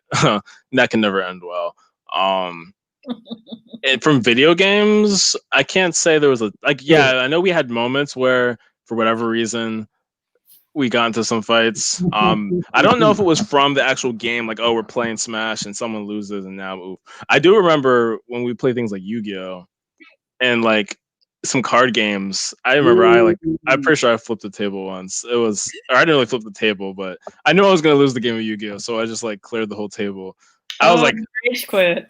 Yeah, I rage quit. I was like 9 years old, so I rage quit at like 9, the tender age of 9 or 10. Yes. But sometimes I think some of us would sometimes, like when we're playing video games and someone's about to lose, someone tries to hit the power button. It's like, no, we're not doing that. Again, rage quitting. I don't know if I did that, but I remember people would be hitting the power button or like, what is it that you do in like Smash where you like end? It's like no contest. So you hit you go to the pause. Like LR. Yeah, you had to do all that weird stuff. In Melee, you had to because the camera would be shaking while you're trying to press the LRZ, whatever. Yeah. People do that to rage quit. They're assholes. It's like, dude, we always try to like pause the game. Like, no, you're not. No, like no. Take this L gracefully. No, it wasn't no taking the L gracefully. Nah, that was pride on the line. There was pride. It's even worse. Pride on the line. Nah. No, it wasn't no rage quit. No. I think the one time me and my brother fought on a video a video game. Again, takes us back to Killer Instincts. We had just got it for Christmas. Just got it. And got the Super Nintendo and everything else. Told him I literally paused the game and told him, hey, I gotta go to the bathroom. Don't you cheat. You see where this is going. Unfortunately. So I get there using the bathroom. My health bar was like this. I'm over close to the edge. I'm like, what are you doing? I'm trying to try out some combo moves. Man, I took that game out without even turning it off. Yes. Oh no. Yeah. Oh, okay. That's the really worst thing you can do. You did the worst thing. Lord have mercy. Yeah. Look, didn't care. No. Didn't care because again, it was like, dude, you said that you wasn't gonna cheat, but here you are, you gonna cheat. Like, nah, we ain't doing that. Right then and there, we got to scrap it. Mom come upstairs. What's going on with this racket? How come y'all can't play the well together? Like he cheated. No, like, yeah, you did. I told you don't, man. Yeah. Yes, it does. It invites dishonor. Yeah. Dishonor on literally the entire family. Now, with Mark, you were right. It sucks, but you basically know that you were winning. So you're like, yeah, I'll take that. Like, I know I was going to win. So that's like, yeah, it's like, it sucks to suck. I guess we're just going to end the game here, but let the record show that you knew you were going to lose and you just told on yourself. Badly. And there's no way for them to come back, but I don't know. I've seen some things. Some people come back. Yeah, Yeah. I don't killer instinct for the Super Nintendo. Ain't no coming back. Unless you like stupid good, which is my cousin. He whooped everybody. I don't care what nobody says. He whooped everybody. If he got on the sticks, he was not getting off for the rest of the night. No, he knew everybody's combos, humiliations, finishers, like everything. There was not one person that he got on that he didn't know the moves for. So when he came on, we're like, all right, who's next? Like, as soon as he got to go, we just put the controller down. Like, go ahead, just go ahead and finish off. Go ahead. I ain't gonna fight back, no nothing. So, yeah, but the one time, me and my brother went at it in Killer Instinct. Oh, I got him good. I made him pay dearly. Oh, I made him pay dearly. He looked at me. He said, "How'd you do it?" I'm like, I ain't telling you squat. That man got up and left. I was like, yes. Nice. Revenge is sweet when it's served cold. Oh, yes. You are not wrong. Oh man. But again, like I said, now it's like, man, now we try to find some time. We play Battlefield. Like today, we just got done playing Battlefield 1, you know. And he was like, man, we gonna play Battlefield 4. Like, I don't know. Like, whenever my schedule is free, let's do it. You know? So we do that a lot. Yes. Yeah. Hold on. What's going on? Wait. Yes. You know, like with Mario Party or Mario Kart? Yes. Oh, jeez. Mario Kart can make a motherfucker mad, though. Mario Party, I never played that much. But she said I can just imagine. Party. Yes. That one definitely ruined relationships. I don't care how close y'all was. Yeah, Mario Party, that ruined relationships, especially if it's a game where you got to get everybody else's coins, and you can't get nobody else's coins because they defended it like super hard. Yeah, that ruined relationships. Mario Party you because you're in the lead. Yep. Oh Lord. Yeah, Mario Party is I played the original Mario Party when I was younger a lot. I mean, I mostly love the mini games and trying to like do a little one player mode or whatever. Like we played real Mario Party too, but like that was like one of the first game I may have ever played on the Nintendo 64 was Mario Party, and like that was such a classic for me. But I never played Mario Party like 2, 3, 4. I think I played the one for the Wii. No, probably the Switch. This was in 2018 fall. Actually, I wonder if it was the Switch. It was really popular, and they always like playing Mario Party. I was never really into like the party games that much. Like, you know, I'm out here doing like the hardcore adventure games or like, you know, platform games like Mario Galaxy, Zelda. My brother played a lot of Metroid Prime, so I like playing a lot of these big like character games that flesh out a story. But and then Smash Bros. To be fair, that's there. But like, and I did play Mario Kart Double Dash for GameCube, but I never really played. I played, I think, the Wii one because, you know, everyone like loved the little steering wheel controller. But besides some of those, you know, I didn't really have that. Thankfully, I guess, so my relationships and siblinghood stayed intact. But we didn't play as much of some of these crazy games. I'm trying to think of what other big video games there were where people would be like, Toby, you got cheated. Or you got cheated. They got all the good. Yeah. Ain't nothing to smile about. ain't ish funny. Nothing funny. Yes, man. Jeez. Bright colored games, and then you're just, you know, sitting there just scowling frustrated because you just lost. Oh man, I got stories. All right, let's continue. All right, let's go. Yeah. Oh, I got stories for that one. So we had just got, I think it was, we got Mario Party 1 and Mario Party 2 for the 64. So it was me and my brother, and then my stepbrothers, who I call my brothers as well. We all playing Mario Party. We got in probably like 6 o'clock that night. From 6 that night to 6 in the morning. That's all we was doing from Friday to Saturday. Yeah, we was playing Mario Party. My older brother, he was winning all the time, and I was always in last place, and I got mad, so I left. Like, man, come back, you gonna win. Like, nah, like, because you was cheating. You knew I was in first place, and you did that one move to get me out. Like, nah, wasn't happening. So the last game we played, it was on one of the things we had just unlocked. So we're playing, and the last 2 mini games, I was creeping up, and so the final one before the game ended, I messed around, won that one, kicked them down to the last place, and then my 2 younger brothers, they were safe. They just traded positions, and so we watching him getting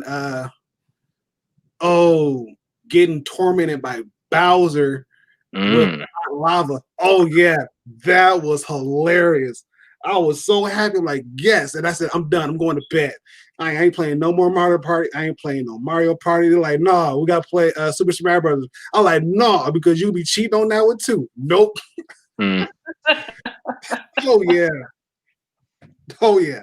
All smiles. But again, at the same time, it was all business. Like, nah. Yeah. Yeah. Oof. Yeah, it's like that. Like when they were making these games, I'm sure that's not what they had in mind. That was not their intention. Oh, yes, it like, was. You got like Pong, arcade games. I mean, a lot of them were just one player, little arcade games. Pong, whatever. Not Battlestar Galactica. Well, I forget the game with Galaga? like Galaga. There we go. The space. Yeah. Shooting. Yeah, because you have Space Invaders and Galaga. They were basically the same thing, just like different names. I don't think I knew the second one. I don't think I knew the other name, Space Fritters. Oh. Oops. Maybe that's actually kind of strange. I'm going to look that up. Go for it. Space Invaders came before Galaga. Space Invaders. Yes. Sorry, I misheard. Yes. Oh, okay. Yeah. I thought you said space. I think you said Space Fritters. I was like, Space Fritters. What is this? No, space. I got a speech impediment. Y'all leave me alone. No. It's all good. I think I said it anyway. Yeah. Okay, the Space Invaders is like a very old. Yeah, I'm looking at it right now because Galaga. There's like a lot of like even like online PC games, not PC games, but like Flash games where you could play Galaga type ripoffs. And it was a lot of fun. Like you have different levels and and then you have Arachnoid. Y'all know what that is? I've heard of it. Arachnoid, or is it Arkanoid?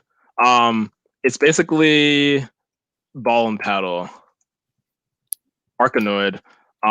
Breakout is the name. Some people call it Breakout. So you got a ball and you just keep hitting the bricks and hit the battle side to side. So I don't remember when I found out. I think it was called Arkanoid, but that blew my mind. And there's so many fun little variations on that as well, where you have different powers. So those were a lot of the games. They probably were meant to bring people together. One person plays, a bunch of people huddle around. You're trying to break scores, and then they invented the 2-player games, and then it all went downhill from there. Oh, the intentions were there. Oh yes. Oh yeah. Yes. Yeah, that was a big one. That was a big one. Key game on N64. It's funny. I never bought it, but I played it with friends. Oh man, I bought that one. And then Mark, you should probably remember Perfect Dark. Sounds familiar. That was right up there with GoldenEye. Yeah. That was right up there with GoldenEye. I had friends that had both of them, had Perfect Dark and GoldenEye. We'll go back and forth on that one.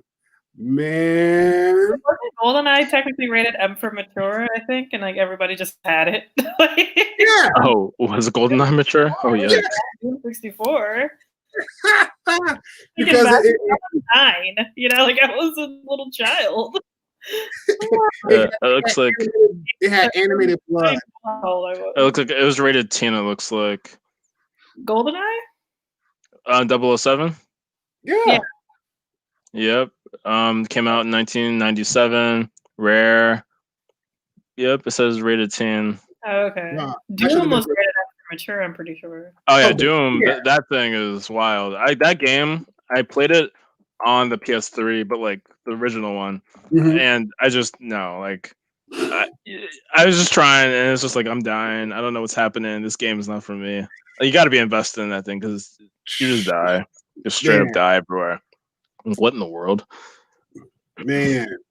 Yeah, dude, that one shattered relationships like no other. That one started fights like no other, especially if it was what's that mode? License to Kill. Man, listen, that one was like everybody got all the guns, max ammo. And then if you messed around and you found the golden gun with max ammo, it was game over. Right? Yeah. Yeah, I used to play as Odd Job too. Oh yeah, I remember that. Like, it was hard to get him. Like I remember I just picked him randomly, and like my brother was teasing me because the guy's like a little short guy, and it's like, no, I kicked ass though. That's all that matters. Sort of a cheap character, but it was a lot of fun though. Yes. Yeah, Perfect Dark. I had it, like I said, Perfect Dark. I remember because my friend he had it, and Pixel Blocks Blood with Trump. I'm dead. It'd be like that. Oh man.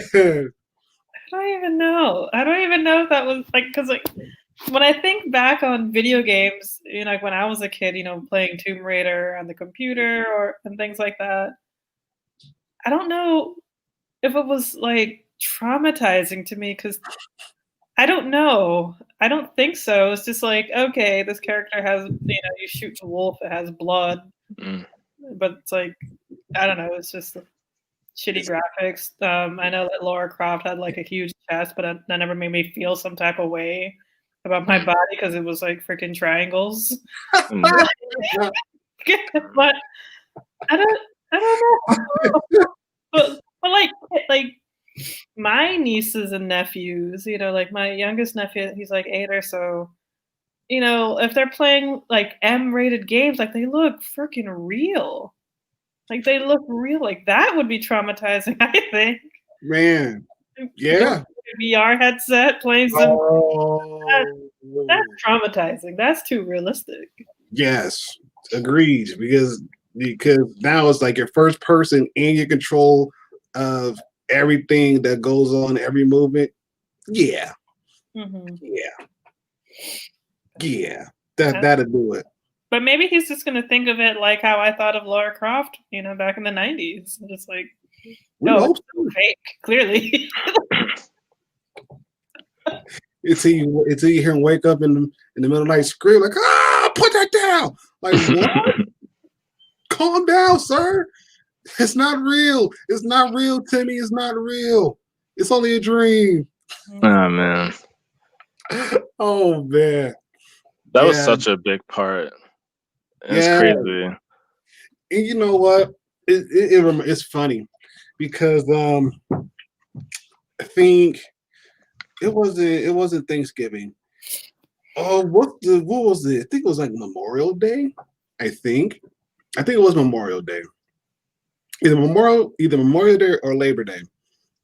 But I remember going to my uncle's house and so yeah. Yes, but give me that house. Yeah. Yes. Whoa. I agree. Yes, get me drunk. Yes. I mean, if he's a kid, you know, he'll probably just be like, oh, whatever. He can deal with it in therapy 20 years from now. He'll have money for it. That's fine. Right. Oh, jeez. Right. Yeah, so my cousin, he messed around and he has a PS4 and he brought it downstairs in the basement of my uncle's house. So everybody, like all my older cousins and uncles and aunties, they're all, you know, upstairs talking. I'm like, you know, yeah, talking with them. And then my son, he goes upstairs, like, hey, can I go downstairs? Like, yeah, go for it. So it brought back old times from when I was growing up because everybody was sitting around the PS4 playing Mortal Kombat. I'm like, that one I'm not touching. They're like, cuz, you want to play this? No. Why? It's Mortal Kombat. No. Like, I see the work that y'all, I see all the work and all the smoke that y'all getting, and he ain't got off yet. No. I'm not getting on. I don't want to get embarrassed. No. Nope. I didn't like it. Mortal Kombat now is nothing like, yeah. That's it. That's it. There you go. So I could play. Yes. That's it. That's how you. That's how you uncle. There you go.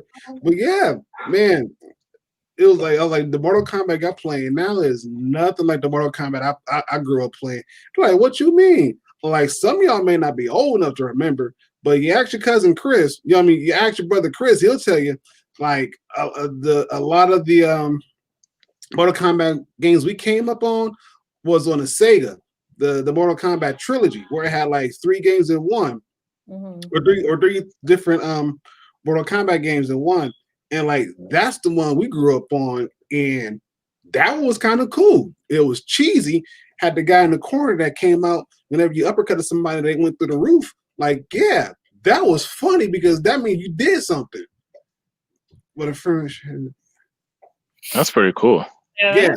I never even thought of like VR YouTube videos. Like, of course that exists. Yeah, like, yeah. I know. So I remember Google had this thing called like Google Cardboard, where like you could get like this thing of cardboard, and put your phone into it, and you could sort of look inside. And there were certain YouTube videos that were meant to be VR, like space and other stuff, kind of like how Facebook has those 360 videos, and you probably have some other apps that have them. So I remember like you literally could like put in, I guess, yeah, I think that was it. Like, you basically put in the phone into the cardboard, and it's like almost like these goggles, and it was so interesting. Like, I mean, Google Cardboard. Google did not invent the cardboard, really, but I guess they just had like a little cheap thing where you could see VR. Part of the reason was still you could basically block out all the light, so that all you could really see was this immersive experience. And so I know there were some type of YouTube videos that were VR like, but that was back in 2015. No, yeah, it was 2015. So yeah. I mean, and it's funny too. And President Manny, you make a very valid point.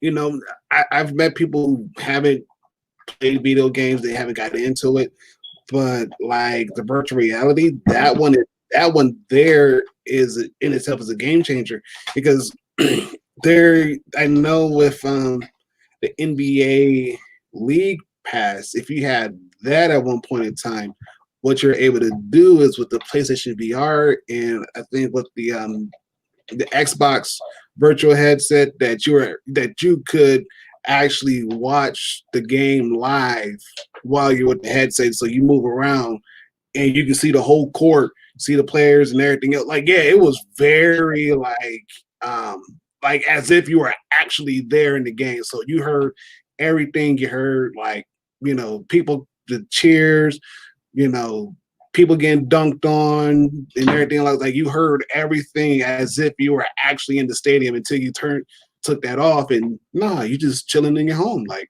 yeah, that was probably like, I think then, you know, that was probably like the best thing that they could do was to be able to watch a live NBA game from the comforts of your home. And the only thing you had to do was pay for admission.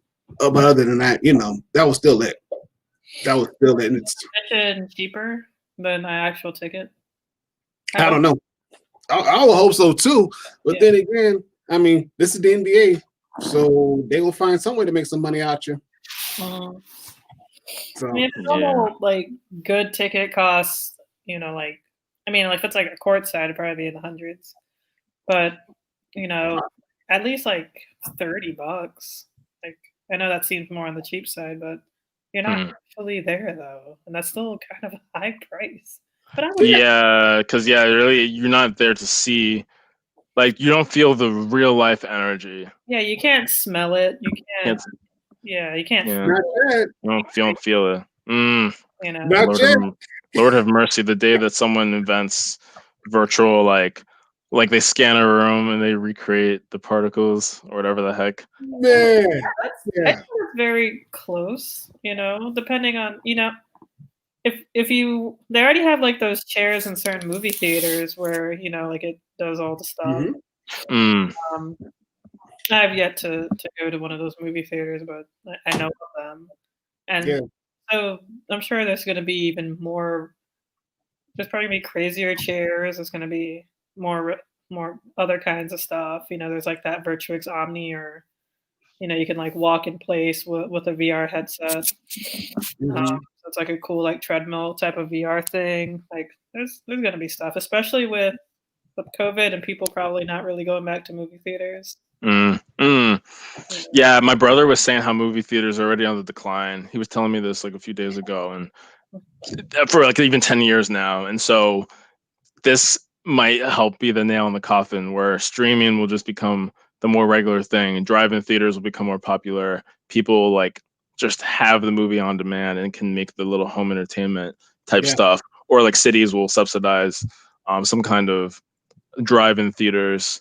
I know I went to one drive-in theater back in May in New Hampshire and Boston. I didn't go to any, but there were a bunch where they would have like summer drive-in for free as long as you were a resident. And so VR is the next big thing too, where, I mean, you have to be careful because a lot of times you can't be in VR for very long without feeling kind of unwell. Like they call it simulation sickness, like the exact opposite of motion sickness, where you're normally you're moving, but your body doesn't know you're moving. And with simulation sickness, your body thinks you're moving, but you're not. So you got to be, I guess, a little careful with that. Wait, what kind of movies are you watching? What kind of theaters are you going to? No, it's like if you sit in courtside. With the NBA. Hey, but then again, you never know the way how technology is like moving. That could be a thing. It really could be a thing. Yeah, you virtual reality, you see somebody, hey, high five them, and then you're like, wait, what? It could be like sitting with your friend, in a different country or a different state, or you could be sitting right next to your significant other, like physically, actually, there, just high five them physically. But you guys are high five your face at this basketball game, like that'd be dope. Yeah, until you get a high five to your face, then it's a fight all over again. Oh, jeez. Why'd you do that for? I was trying to high five you, but I missed. You short. You gotta get that in syncness if you're married. You gotta know high five without looking. It's important. Oh man. Okay. Okay. I'll let you know how that comes out.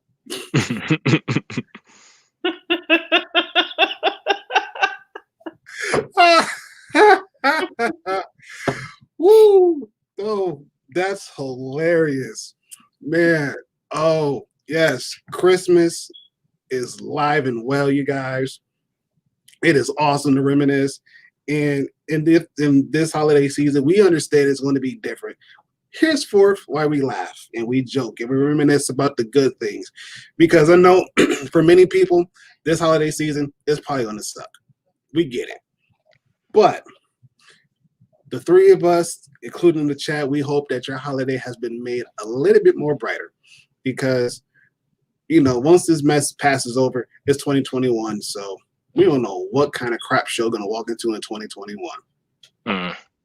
But we're going to try to end on a good note, because, man, smacking somebody in the face, oh, yeah. Yeah, that's good. That's hilarious.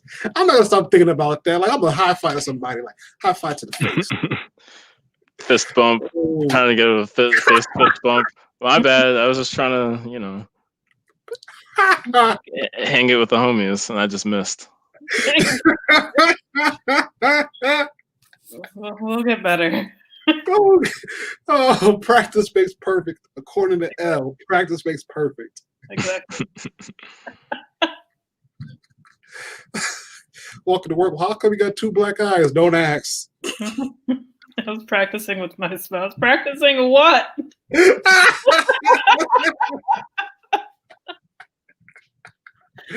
I'll explain now. Okay, so you sure it wasn't domestic? No, No, never that. Not at all. Oh man, yes. Oh, that's like Yeah. Yeah, I mean, I just saw that. I just saw the article. And I was like, what the heck? Like, I don't even like really. I never was even one who like torrented or like did illegal like downloading of stuff much. Like, I use some of those sites. Like, what are those sites? Let me watch this. Well, you can't be telling people this. Well, these sites don't exist anymore. Whatever at this point. Okay, Toby. Okay. Gotta be like y'all heard this. Okay, just know YouTube, do not take this video down. The people need this. Shoot. All right. Well, there were some sites that were interesting that sometimes I may have been on, but so for me, seeing this isn't necessarily, it's not necessarily like, oh god, I can't stream anymore, but it's still just like, why are you all so pressed about? Like, I remember when SOPA was a thing. Y'all remember that SOPA, ACTA, and back in 2011, and they had these like those. HIPAA, I think, was one. All these privacy laws where it would have basically made everything illegal that did anything with the copyright. Like, it was just not good. And I remember this was before I was even really into politics, so I didn't really get the significance of Congress at the time and everything. I just knew like, oh god, there's going to be a law that does this. This isn't good. We should stop this. And we learned about it in my computer classes. And people were sharing about it on Facebook. It was the same time as like Coney 2012. There was just too much nonsense being shared, but this was actually important. Like, it was actually good to stop SOPA. And looking at it, the Stop Online Privacy Act, like, I'm gonna have to re-look at what this was, but I'm hoping that people would have learned that no, these types of things, I guess it's not exactly the same, but illegal streaming, we don't really need to make it a felony. Like, there was another thing that the Supreme Court was looking at where it would have made like anyone who like violates terms of service or does anything on a website that they weren't intending to do, it would have made that like a felony and opened up prosecution. Thankfully, the Supreme Court, I don't think they ruled on it yet, but all the justices were like, this is highly questionable. I have to look at what that was again, but I'm hoping that like this is something that we don't need to do this. Like, yeah, agreed. What happens when you have super old people, well, stubborn and not willing to learn and understand things, old people like exactly. Yeah. I mean, I know some really hip old people personally, and it's like they understand shit, so I can't just be like, oh, this is because of old people. True. Yeah, some of them be the most. They be the most woke when it comes to like the government, technology. They're like, they know. They're those like, I don't know if they were hippies or whatever, but they know what's up. No, for sure. I put it to them like this: like, look, y'all need to take those from my grandmother. If she's able to get on Facebook, post a reply, post a message, comment, all in a way where it doesn't look weird, but it actually makes sense. Like, yes, y'all should be able to do the same thing. Y'all got no excuse. If there's people whose grandmothers is on Instagram and they taking pictures and doing all the good stuff, yeah, Congress got no excuse. Nah, Congress got no excuse. But then again, I mean, you got some of them, they use Twitter like it's nobody's business, and it's like, you need to get off because obviously you don't know what you're doing. Goodbye. No. Yo, y'all don't get me started. KF console. Oh man, where's that eggnog when you need it? Hopefully it's dairy free. All right, that's what I was gonna say. I made a mistake. Mistakes were made. I bought eggnog and like apple cider. See ya, Mark. Thanks for joining. Keeping the chat lively. You stay warm too. You know. Yeah. I know hard. Florida's a little chilly, I but know. yeah. Y'all flexing on us, but It's like hot right now. jeez. Like it's been because like whatever reason this house is not being kept very warm, so it's actually been colder being in this apartment than home. And normally I don't keep on the heat at all, so like I'll let my apartment just freeze because I don't. Same thing in the summer. I just let it boil as much as I can. So I think before I put on my heat, because once I got COVID, I was like, let me take care of my body and not like have not make these symptoms worse. So I actually put on the heat and it was like 72. But before that, it would just easily be like 64, maybe colder. It was cold. And I remember last year when I was not putting on the heat, it was definitely like I don't know if it was 58, 59, but it was cold. And I should have had mercy on myself. So the point is I don't know what the temperature is here in this house, but it's definitely colder than 72, which is fine because I get pretty uncomfortable when it's that warm. Because I typically have a jacket on and other stuff. So I never just like, let me just strip now that I'm home. Like I actually oftentimes keep on my warm clothes from when I was outside and sometimes even my jacket. So I just prefer to keep it cold. Or I prefer to not keep it hot and just let whatever happens and let my light bill rejoice. My electricity bill rejoice. Oh man. But Toby, we can't hear you. You're right. Yeah. Thank you. I said I sidetracked myself. So the reason why I was mentioning my apartment originally was I left apple cider and which I drank. Whatever. I almost finished it. I think it needed to get tossed. But I left eggnog and I didn't open the eggnog. And technically it said like Best Buy beginning of December, end of November. And like it wasn't opened, so that may have been better, but I should have at least opened it and seen what it was like. Now I don't know. I don't know when I'm coming back. Probably the week after New Year's. So I don't know. I might just have to buy another carton of eggnog. Because I never drink eggnog. That's why I wasn't motivated to drink it. I just bought it for the culture. Still be okay. Maybe. Oof. When did you buy it? Sorry, I missed that. Huh. I mean, you guys are thinking about it, probably not. Like, it can last maybe like a month. Oh, definitely more than a month ago. I probably bought it before Halloween. I think I bought both the eggnog and the apple cider before Halloween. And the apple cider has started to get bad. I think it was after Halloween. I could find it if I go through my Snap history, but I just remember it was not good. So not that it wasn't good. It wasn't good that I literally waited the longest time. So I'm gonna get my eggnog. Either maybe here, probably not, but I might just buy it when I get back to Mass. And I don't really. Besides that, I don't really do much in the way of festive drinks. Yeah. Hot cocoa, I've never really cared much, and all that kind of stuff. Man, Toby, all I'm gonna say is this: be careful, because if mistakes were made, you may not come back from this one.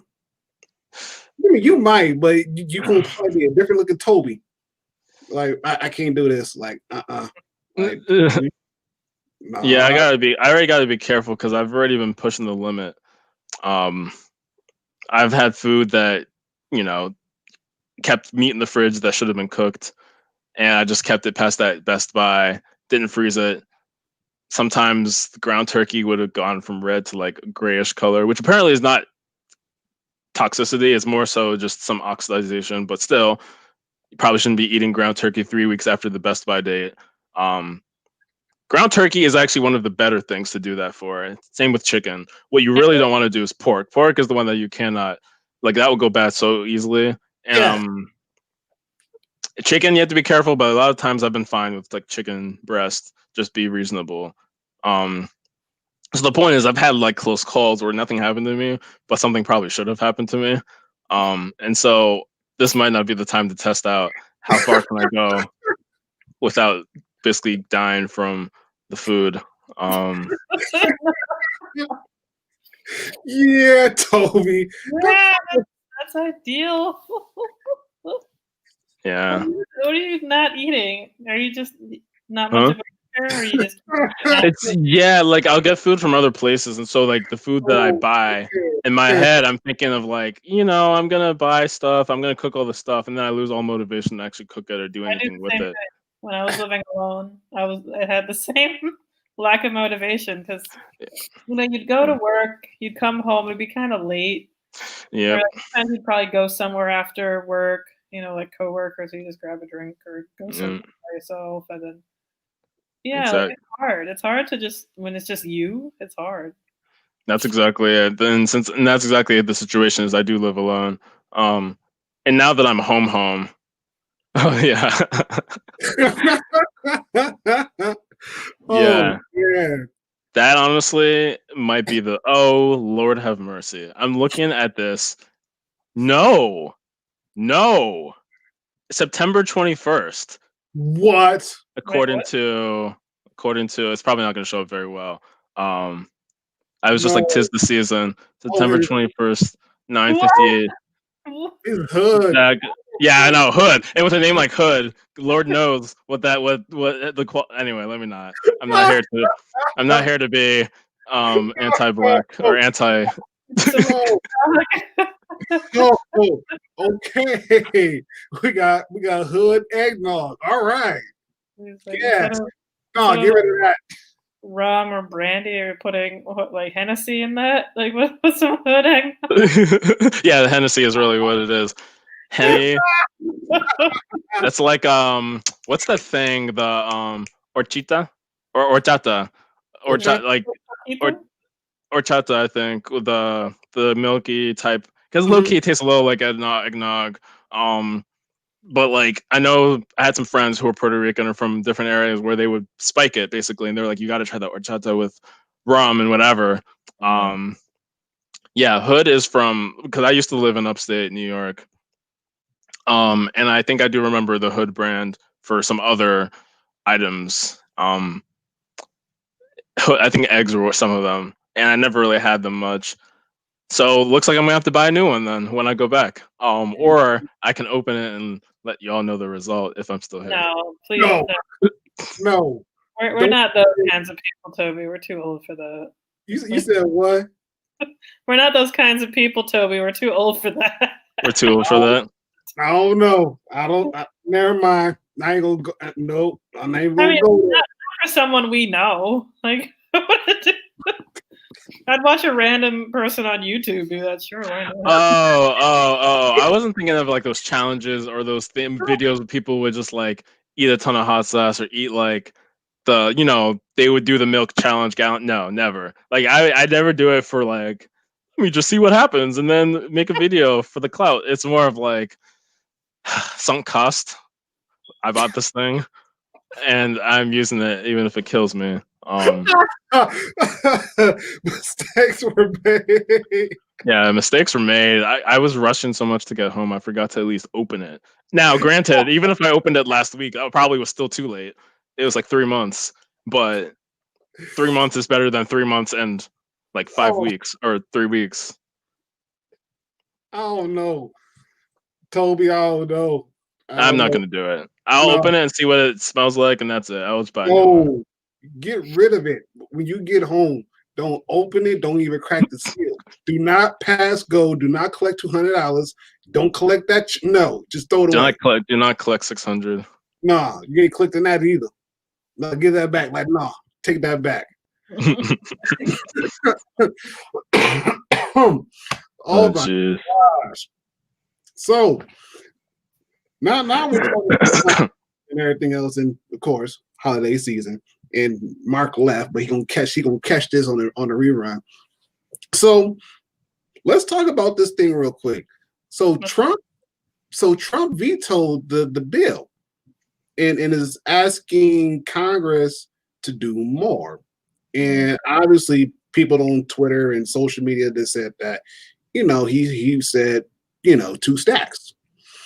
Now, for people that are still watching it and kind of listening on and everything else, one, what are your guys' thoughts about Trump, vetoing that bill and asking Congress to do $2,000 instead of the $6,000? And two, do you think it's going to pass? That's going to be tonight's question before we kind of, simmer down. Because I told Mark I had it on the back burner simmering. I was going to overcook it.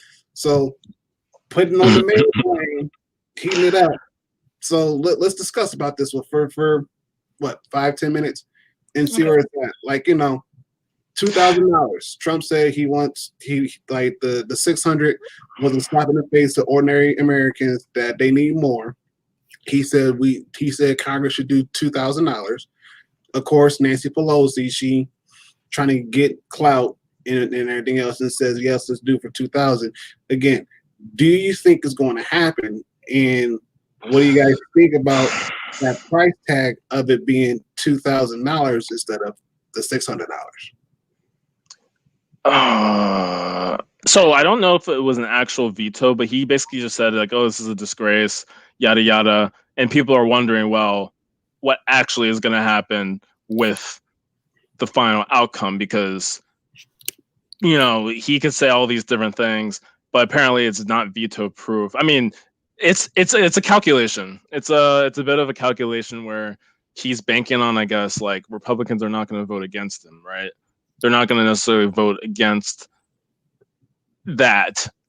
So he might do it and enforce sort of an override where he can see, okay, who actually decided to vote against me. And then maybe other people also can be like, oh, these Republicans or these whoever's don't really care about us because they didn't want a higher amount. But again, we are trying to prevent not only a shutdown, but also expiring unemployment benefits. And then you need like the aid for the vaccine and other stuff. So, a lot of arguments can be made for the people who do override it that no, I'm not against higher benefits, but this is too late. And we barely got this 900 billion together. Now, of course, it was correct to have this freaking thing in the first place. Like they should have just had the higher amount in the freaking first place. So people are ready to rise. So yeah, maybe if he does really veto it, people will like get their lives together in the 11th hour, like the 11th hour at this point in 30 minutes, 59 minutes. Like we're in the 11th hour and we're like in the 11th hour of the 11th hour, and maybe people will get it together. So I'm glad at least that it's forcing a bigger conversation of like, instead of the way that the narrative have been where like, okay, $900 or $600, like we're basically being given the 600 as scraps. Now it's like, oh, well, no, that is like a low bar. And the fact that Trump is getting ready to possibly veto it is like, okay, this is actually not just like we could barely get the 600, but clearly that was like the whole point. It should have been higher amounts. Like Josh Hawley and Bernie Sanders, they had their whole joint bill. Yang and Humanity Forward had lobbied. A rep from, I can't remember the states. One from Delaware, I think.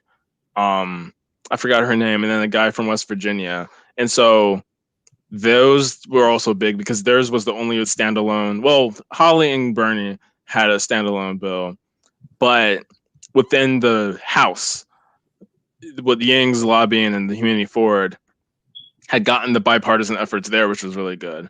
But there has to be more pushed, and hopefully that caucus of cash relief people that's been built can actually maybe piggyback off what Trump said, and hopefully there'll be some useful conversation going forward, and it won't just be bluster from Trump like normal, and hopefully it will actually translate to maybe people could be like, shoo, I was saying the whole time we needed 2,000. And so maybe you can get people who will sort of rise up and buck the party and say like, you know what? I wanted this the whole time. Let's renegotiate. But I'm not sure what's going to happen. I think both chambers of Congress went home. So like they would have to be called back in like an emergency type session, I think. Because I don't think they're coming back until after the government is basically getting new funding. So I don't think it's until the 28th, which at that point the government would already have shut down. If this is passed, so they better get their butts back. I guess is the moral of the story. Yeah, agreed. L. I mean, I hope that it passes. I know that they're, because I don't think he's like officially vetoed it. I don't know if he's just blowing hot air into the Twitter sphere just to make himself look good or make himself seem like he's like attuned to the American people. It's just like Kamala, Ro Khanna, a lot of other like Democratic senators, I believe, like Tim Ryan, we're all, and of course Yang, we're all saying that people they need like $2,000 a month, for the duration of the pandemic and like even like several months afterwards. I feel like that's where the word 2,000 even came from, like that specific number. I mean, he technically could have said any number, but Trump specifically said 2,000. I like, yeah, of course, like that's definitely a better amount. It's just like, where was this prior? Like, why wasn't he speaking about this prior? Like, people doing jack shit all. Like this whole time he was just sitting there pretending he didn't lose an election, and letting Russia hack into the government. It's like that's what he was doing. He could have just been saying, "Hey, we want." Maybe he was. I don't. I have him muted on Twitter. Maybe he was talking about $2,000 a month. But I feel like I would have saw that. I feel like I would have saw that from other people, especially if people followed Trump. They probably would have like retweeted it and said something. All I was hearing was like, "Oh, Mitch McConnell was blocking it. Mitch McConnell's blocking," which is nothing new. And like Nancy Pelosi is, I guess, also blocking it as well. In certain aspects, that's what I was hearing.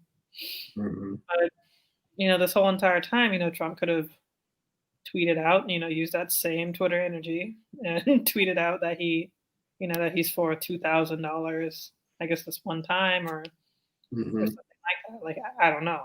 I don't know if like it's hard to. I don't like giving people praise that were just so shitty and awful, and like just because they're doing like this one thing. Like I remember seeing on Twitter somebody said, "Oh, you got to give credit where credit is due." It's like, not really. Like okay, yeah, he's saying that he's doing it, but it's like, thank you for doing what everybody wanted you to do, and you're doing this at like what Toby said, the 11th hour and 59th minute. Like I don't know, like it's just like I'm just really tired with all the bullshit that's just been going on these past 4 years. And even if he vetoes it, I think Congress still has to vote on something, or they have to create some other type of bullshit. I really don't know why this whole entire bill was 5,000 pages. Yeah. Oh shoot, it was that big. But yeah, so like, and they like to do that shit too. And I agree with Bat Noir. That's exactly how I'm feeling. It's like a weird, sketchy power move. Yeah. And it's like, I don't know if it's just like the last hurrah for him to be like likable and like, oh, he relates to the people, he gets it. It's like, I don't know, the man's a con artist. True. Like, it's something more. Like, you can't expect like a 74, 75-year-old man to really like change his stripes, especially when he's been consistently consistent his entire life. Yeah. He like getting progressively worse as the years go by. Yeah. So I mean, I don't know. The concepts behind it, I get where he's coming from because on one hand, yes, like Bat Noir said, it does feel like a weird, sketchy power move. But at the same token, during the beginning of the pandemic, when, there were talks about, trying to pass some kind of stimulus bill, I mean, he was open. He did say he was open, like, hey, give people the money. If we're able to bail out, Wall Street and everything else, we should be able to do the same thing for the people. And even if it's like, $1,200, okay, that's going to help, some people, not everybody. It's going to help some people that actually needed to do what they needed to do. And even when Congress was talking about passing the 600, and thinking about it from that aspect is like, okay, with 600, if we're saying 600 per person, and then also depending on dependents, that's an extra six. I mean, easy for a family of five, that's $3,000. Like, okay, that's doable. But for some people that's, single parent, not necessarily single parents, but like they're single and they have no dependents, that's kind of screwing them over, because now it's like, if they're already on unemployment as it is, you give them $600, that's not really going to cover the majority of their bills, let alone you talk about rent in California, in New York, Florida, Texas, that's not going to do it, And so I think in that aspect, that's where Trump is saying, hey, give the people a break. They've been held out this long without money. Give them $2,000 and let them have at it. Let them go. Let them be about their lives. And especially with Christmas literally right around the corner, it has to happen. It has to be done. Give me one moment. I'll be right back. So you guys have at it. And yeah, like, it wasn't something huge to celebrate. That, I mean, it was great that 600 got in the picture, but the fact that like it was so obvious that there had to be another stimulus or survival check, as some people have been calling it. So like 600 getting in the picture was like, I'm glad, but this is annoying that all this work just to get this, and that they even thought of just not doing anything. And I saw a video, it's like I mentioned before, I watched the Hills Rising show, and they were doing a breakdown of how, I guess, Mitch McConnell apparently had a call with his Republican colleagues saying, we really need to do something because we're getting killed. Not okay, he may not use that strong language, but he said basically we need backup in the Georgia runoff race. So he was like, we need to have something to show for, because the main thing, kind of like how COVID was one of the big things that Biden was able to show himself as a competent leader and with a good COVID response. And a lot of people went with that, and just not Trump. With the main election, a lot of people are going with COVID relief for the two runoffs. So Mitch McConnell is sort of playing calculations of like, well, we need a relief bill because we do need to have something that they can present, which is just so crappy. That's probably what it was. It was probably, like a really like a chess move, pretty much. Yeah. And now you're kind of getting the Democrats in check, because like, I don't know, like Trump wasn't really saying anything. I guess like what Ron said, I guess at the beginning. But now like they have this, and it's like, I guess in the way they probably put the Democrats in check, because they've been asking for, stimulus checks since the beginning, since ever. But not people aren't going to remember that. People aren't going, like the average Joe, unfortunately, isn't going to think that. They're just like, oh, and of course there's all going to be all this news coverage, of course, which is understandable, of Trump saying like, oh, this was terrible, this was ridiculous. Yeah. So now it's probably making, Republicans look really good. Yeah. That's probably it, honestly. Yeah, it's crazy. Yeah. So, it's one of those things where it's sad to say like that we're afraid of blowing this thing up when it's already like basically a disgrace, But a lot of it is just like 600 is gonna go out, and that's on the line. So, because I'm sure there's people who think that Biden can do things and Kamala can do things.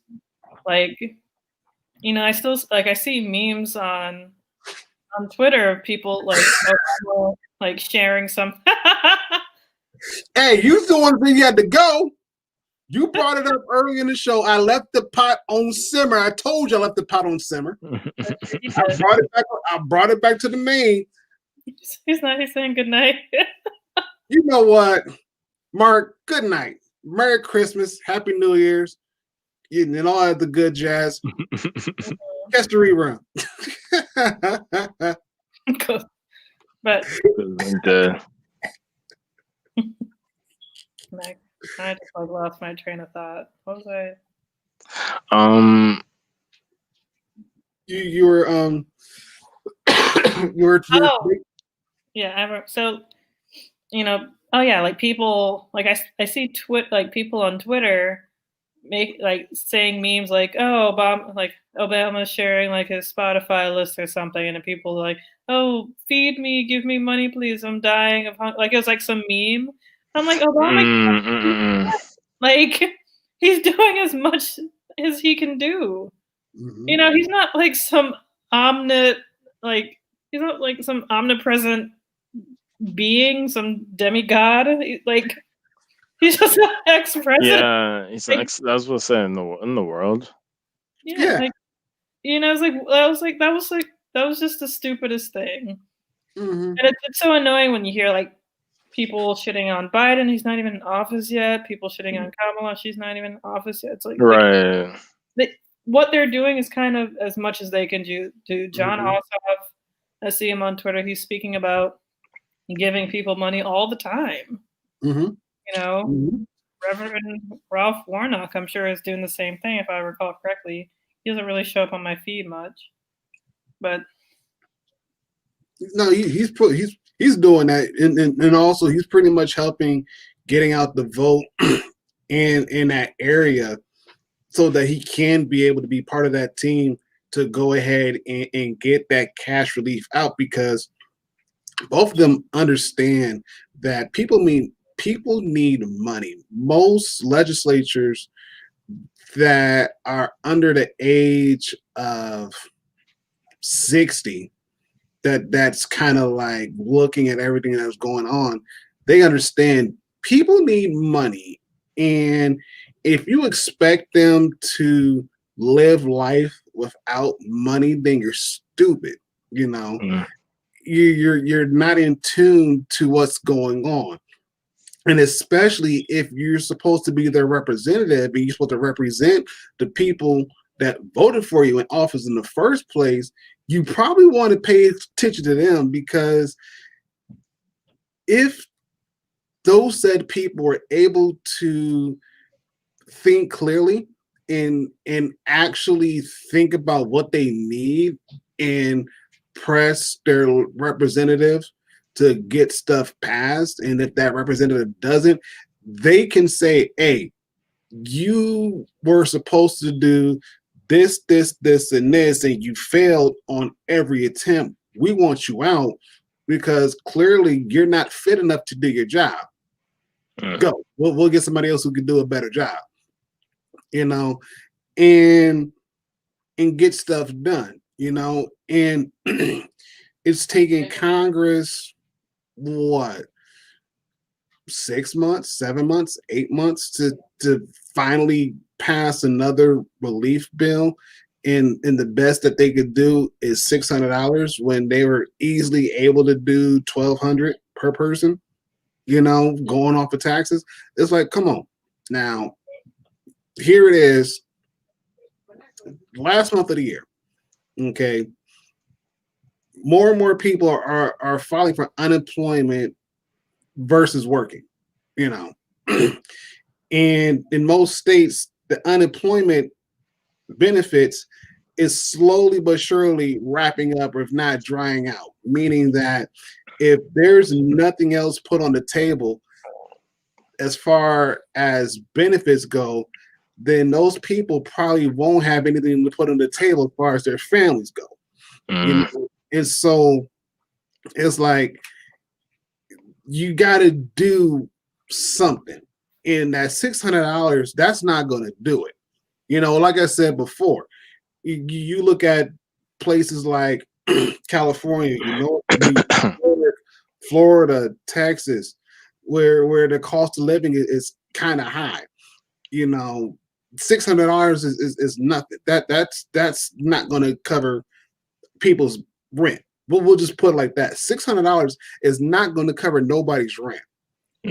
Not clearly. With most places, rent by itself is pretty close to $1,000. You know, especially if you're thinking, you know, the base rent plus all the utilities, if they got to pay for all utilities, or if they're paying for like specific utilities, you know, thinking about that kind of aspect, nah, $600 is not going to cover a whole lot. You know, you're still going to have people that are going to be saying, yeah, I got $600 on the rent, and that $600 is not going to keep them in their house. So it's like you're still dealing with that. You're still dealing with the crisis of people being homeless. You're still dealing with the crisis of people needing food, like bare necessities, the basic necessities, food and shelter. And you're saying $600 is going to cover that? No, that's not. You know, and so in that kind of aspect, I'm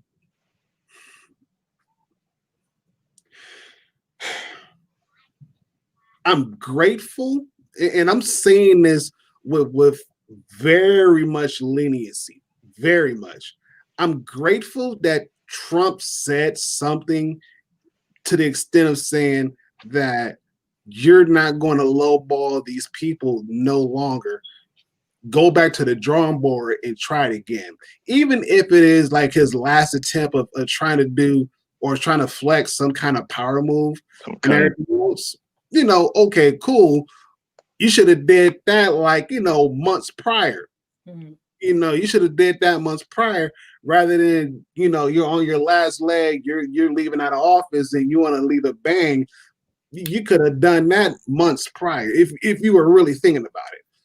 But because of the fact that it's the holiday season, it's the last month of the year, and with many agencies are drying up and benefits are running out come the following year, nobody's really going to have nothing, and that's going to cause a huge crisis of its own in its own right.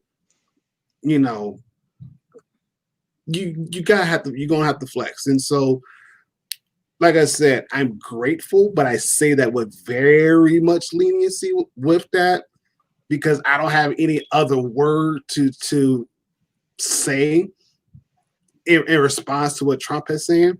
But I'm grateful he said something at least. And I'm hoping that what he said, if the bill does come to his desk, you know, any vetoes that it says, nah, back to the drawing board, I'm hoping Congress will listen to the point where be like, okay, let's go back, let's rework this thing, let's do the $2,000, let's do it like how we did it with the first one. And if they include dependents, you know, for X amount, okay, cool, great. You know, that'd be great, because now you're giving families all across this nation a good break, a good floor to stand upon and get ready for, you know, the next year. You know, try to wrap up this year on a clean slate as much as possible, and to be able to stand on the next year, and to be able to stand on their own come January 1, and to be able to tackle on 2021. You know, do something right, at least for most of these people's careers. Do something right for once. For once. That Nora, amazing. Yes. Amazing. Yeah, you're supposed to feed your kids. Exactly. You know, there's folks who don't feed their kids and they brag about it. You know, it just goes to show that obviously their priorities are not in the right place. You know, give citizens a stimulus check. You're supposed to, exactly, especially during this pandemic. Right. You know, give them money to stay home until this thing is like blown over with. Stay home for a reason. It's not because of the fact we don't want you to work. No, we want you to work, but we want you to work in a more so healthier environment. We want you to work to the point where you don't have to worry about catching the virus. If you do catch the virus, okay, we're still paying you money to stay home so you don't spread it to nobody else. If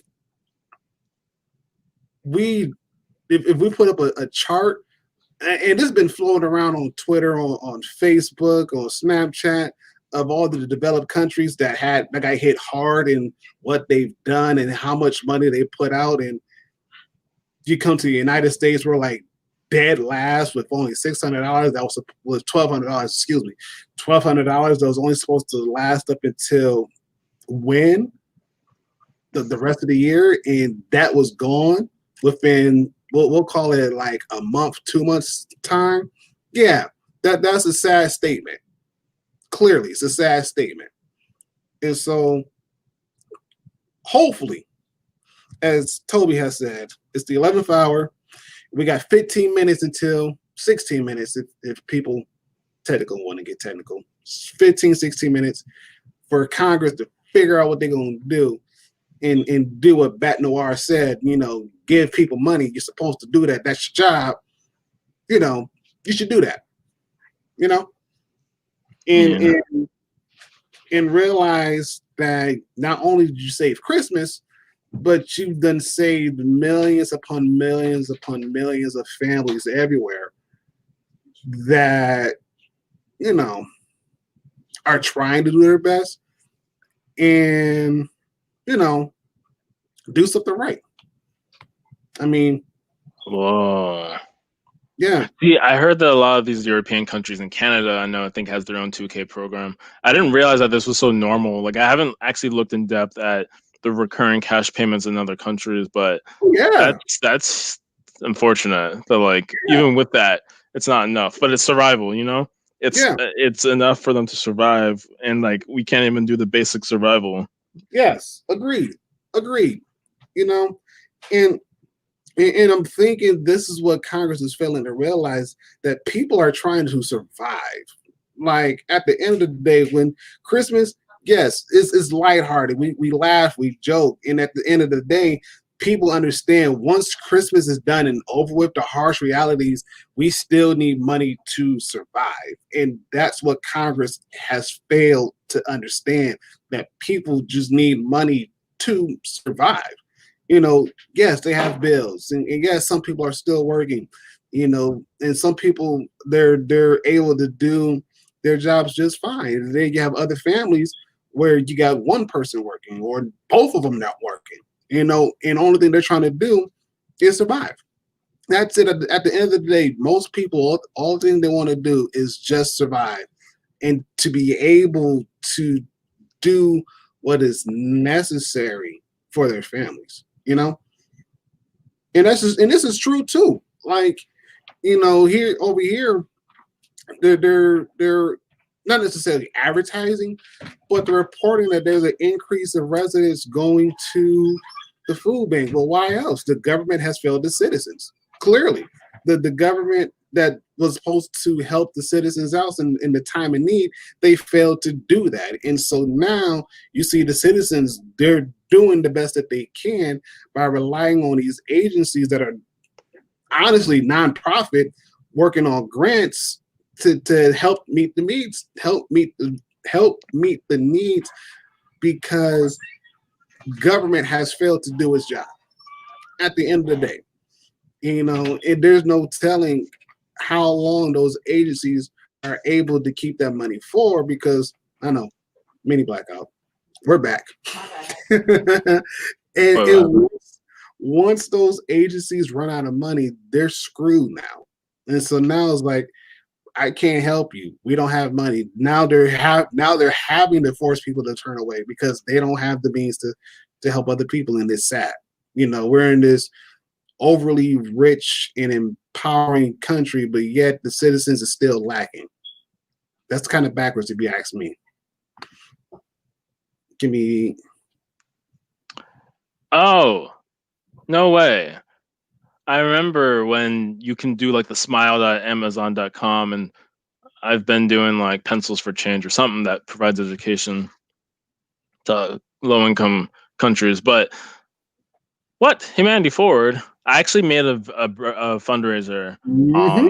Because I guess it was like my birthday's coming up in less than 3 months, and so they were like, "You can create a fundraiser now." Or I think it was Giving Tuesday a few weeks ago. That's what it was. It was Giving Tuesday, like the week of Thanksgiving or after Thanksgiving, and so they were like, "You can create a fundraiser." And normally, I just never cared enough. Like, not that I have anything against, all the diabetes, cancer fundraiser, everything. They're important. And anytime someone has it, I'll share. I'll try to donate.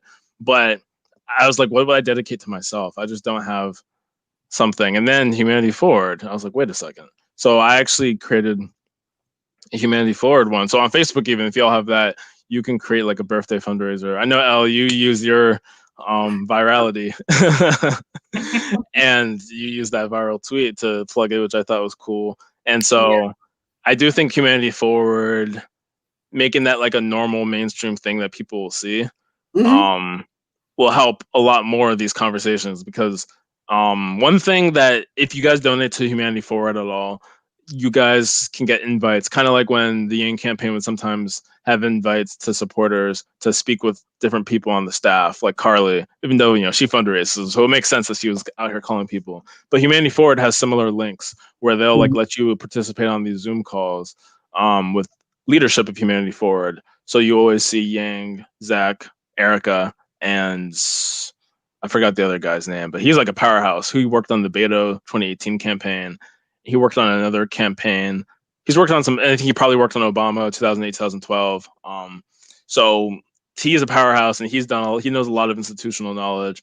And so they talk about how like they actually spend all this money and they're able to create a caucus within Congress to get the cash relief. And then by end of next year, they're trying to create an actual UBI bill to be brought on the floor. And so like Humanity Forward, unfortunately, like giving money to Humanity Forward seems to be like, not that there's anything wrong with it, but it's like this seems to be one of the most powerful, like getting Humanity Forward well known, money, having people continue to like build. There has to be popular support that people actually care enough to say, heck no, $600 isn't enough. And they have to sort of have that drive from the ground up that we can do much better. And so I'm glad you brought up the Amazon thing. I think we basically have to go back to campaign mode where like we were freaking finding ways to get like planes over LA rallies using Amazon and Twitch, like Sky planes. We might have to have like the same level of creativity because we don't have a campaign to organize around, but we still have this organization. And I think if we use some of that same passion and fire that was going on during the campaign, like I don't go on the Reddit really at all, but hopefully people can use the Reddit and things to like create things just like that, something small that you can do. But if a lot of people do it, it adds up. Agree. Yep. You want to add in to this fire that's brewing? No, I mean, I agree with Toby with, using Reddit as a way to, create ideas and try to go back to the campaign mode. Because sometimes you do have to do that. You have to think grassrootsy. Because sometimes that's always the best way to get people. Yeah. Okay, Liz. That's true.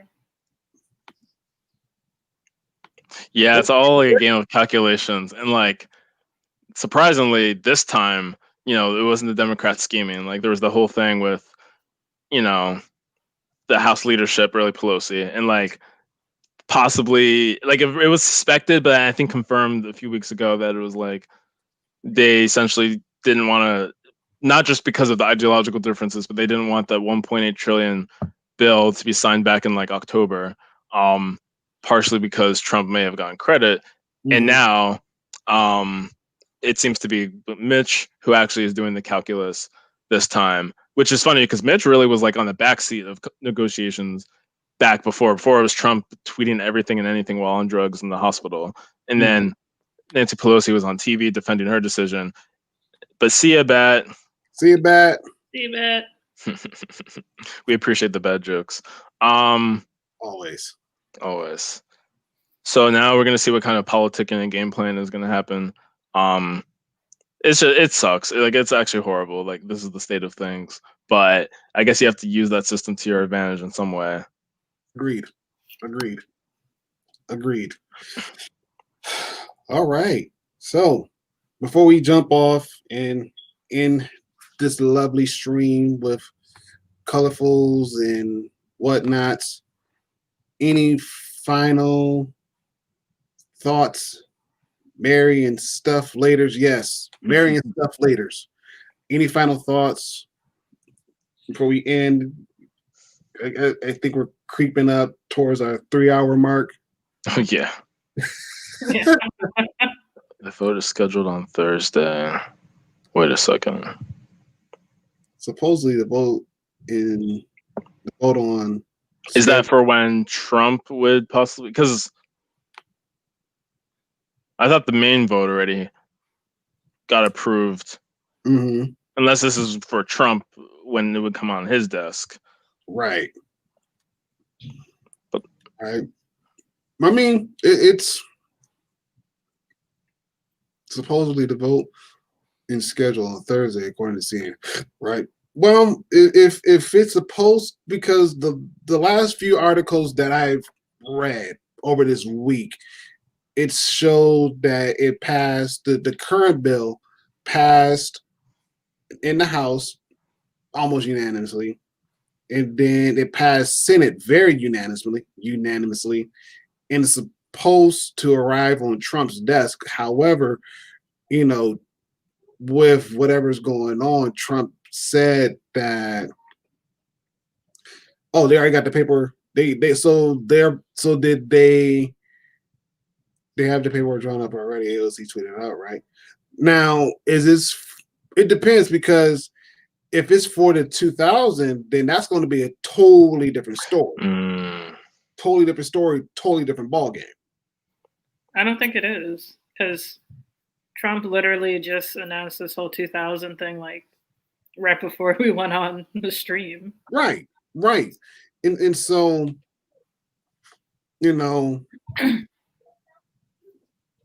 Liz, as of right now, that is a very interesting. That is very interesting.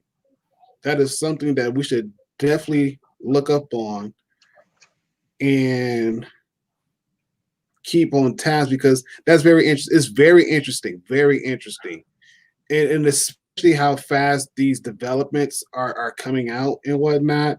Where we're hearing one thing, seeing another, and who knows? Hopefully,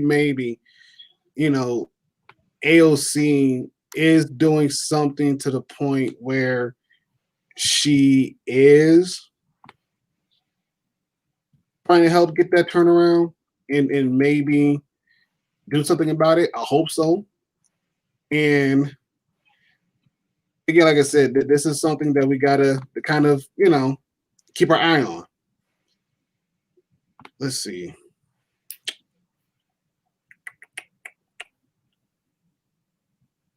Oh, no. You looked. I'm looking at it right now. So Schumer backs AOC and Rashida Tlaib amendment for $2,000, and that was posted 24 hours ago. Interesting. Yeah, and so she retweeted that 24 minutes ago.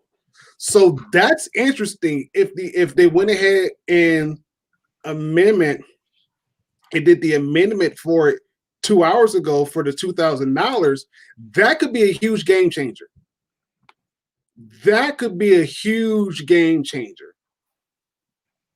Because I just read AOC's tweet. It is for the $2,000. Oh, it is. It's for the $2,000. They went ahead and rewrote the paperwork for the $2,000. So now, basically, what's happening is they have to do the vote for it, the amendment vote for it in the House. Oh. Once it leaves the House, then it goes to the Senate.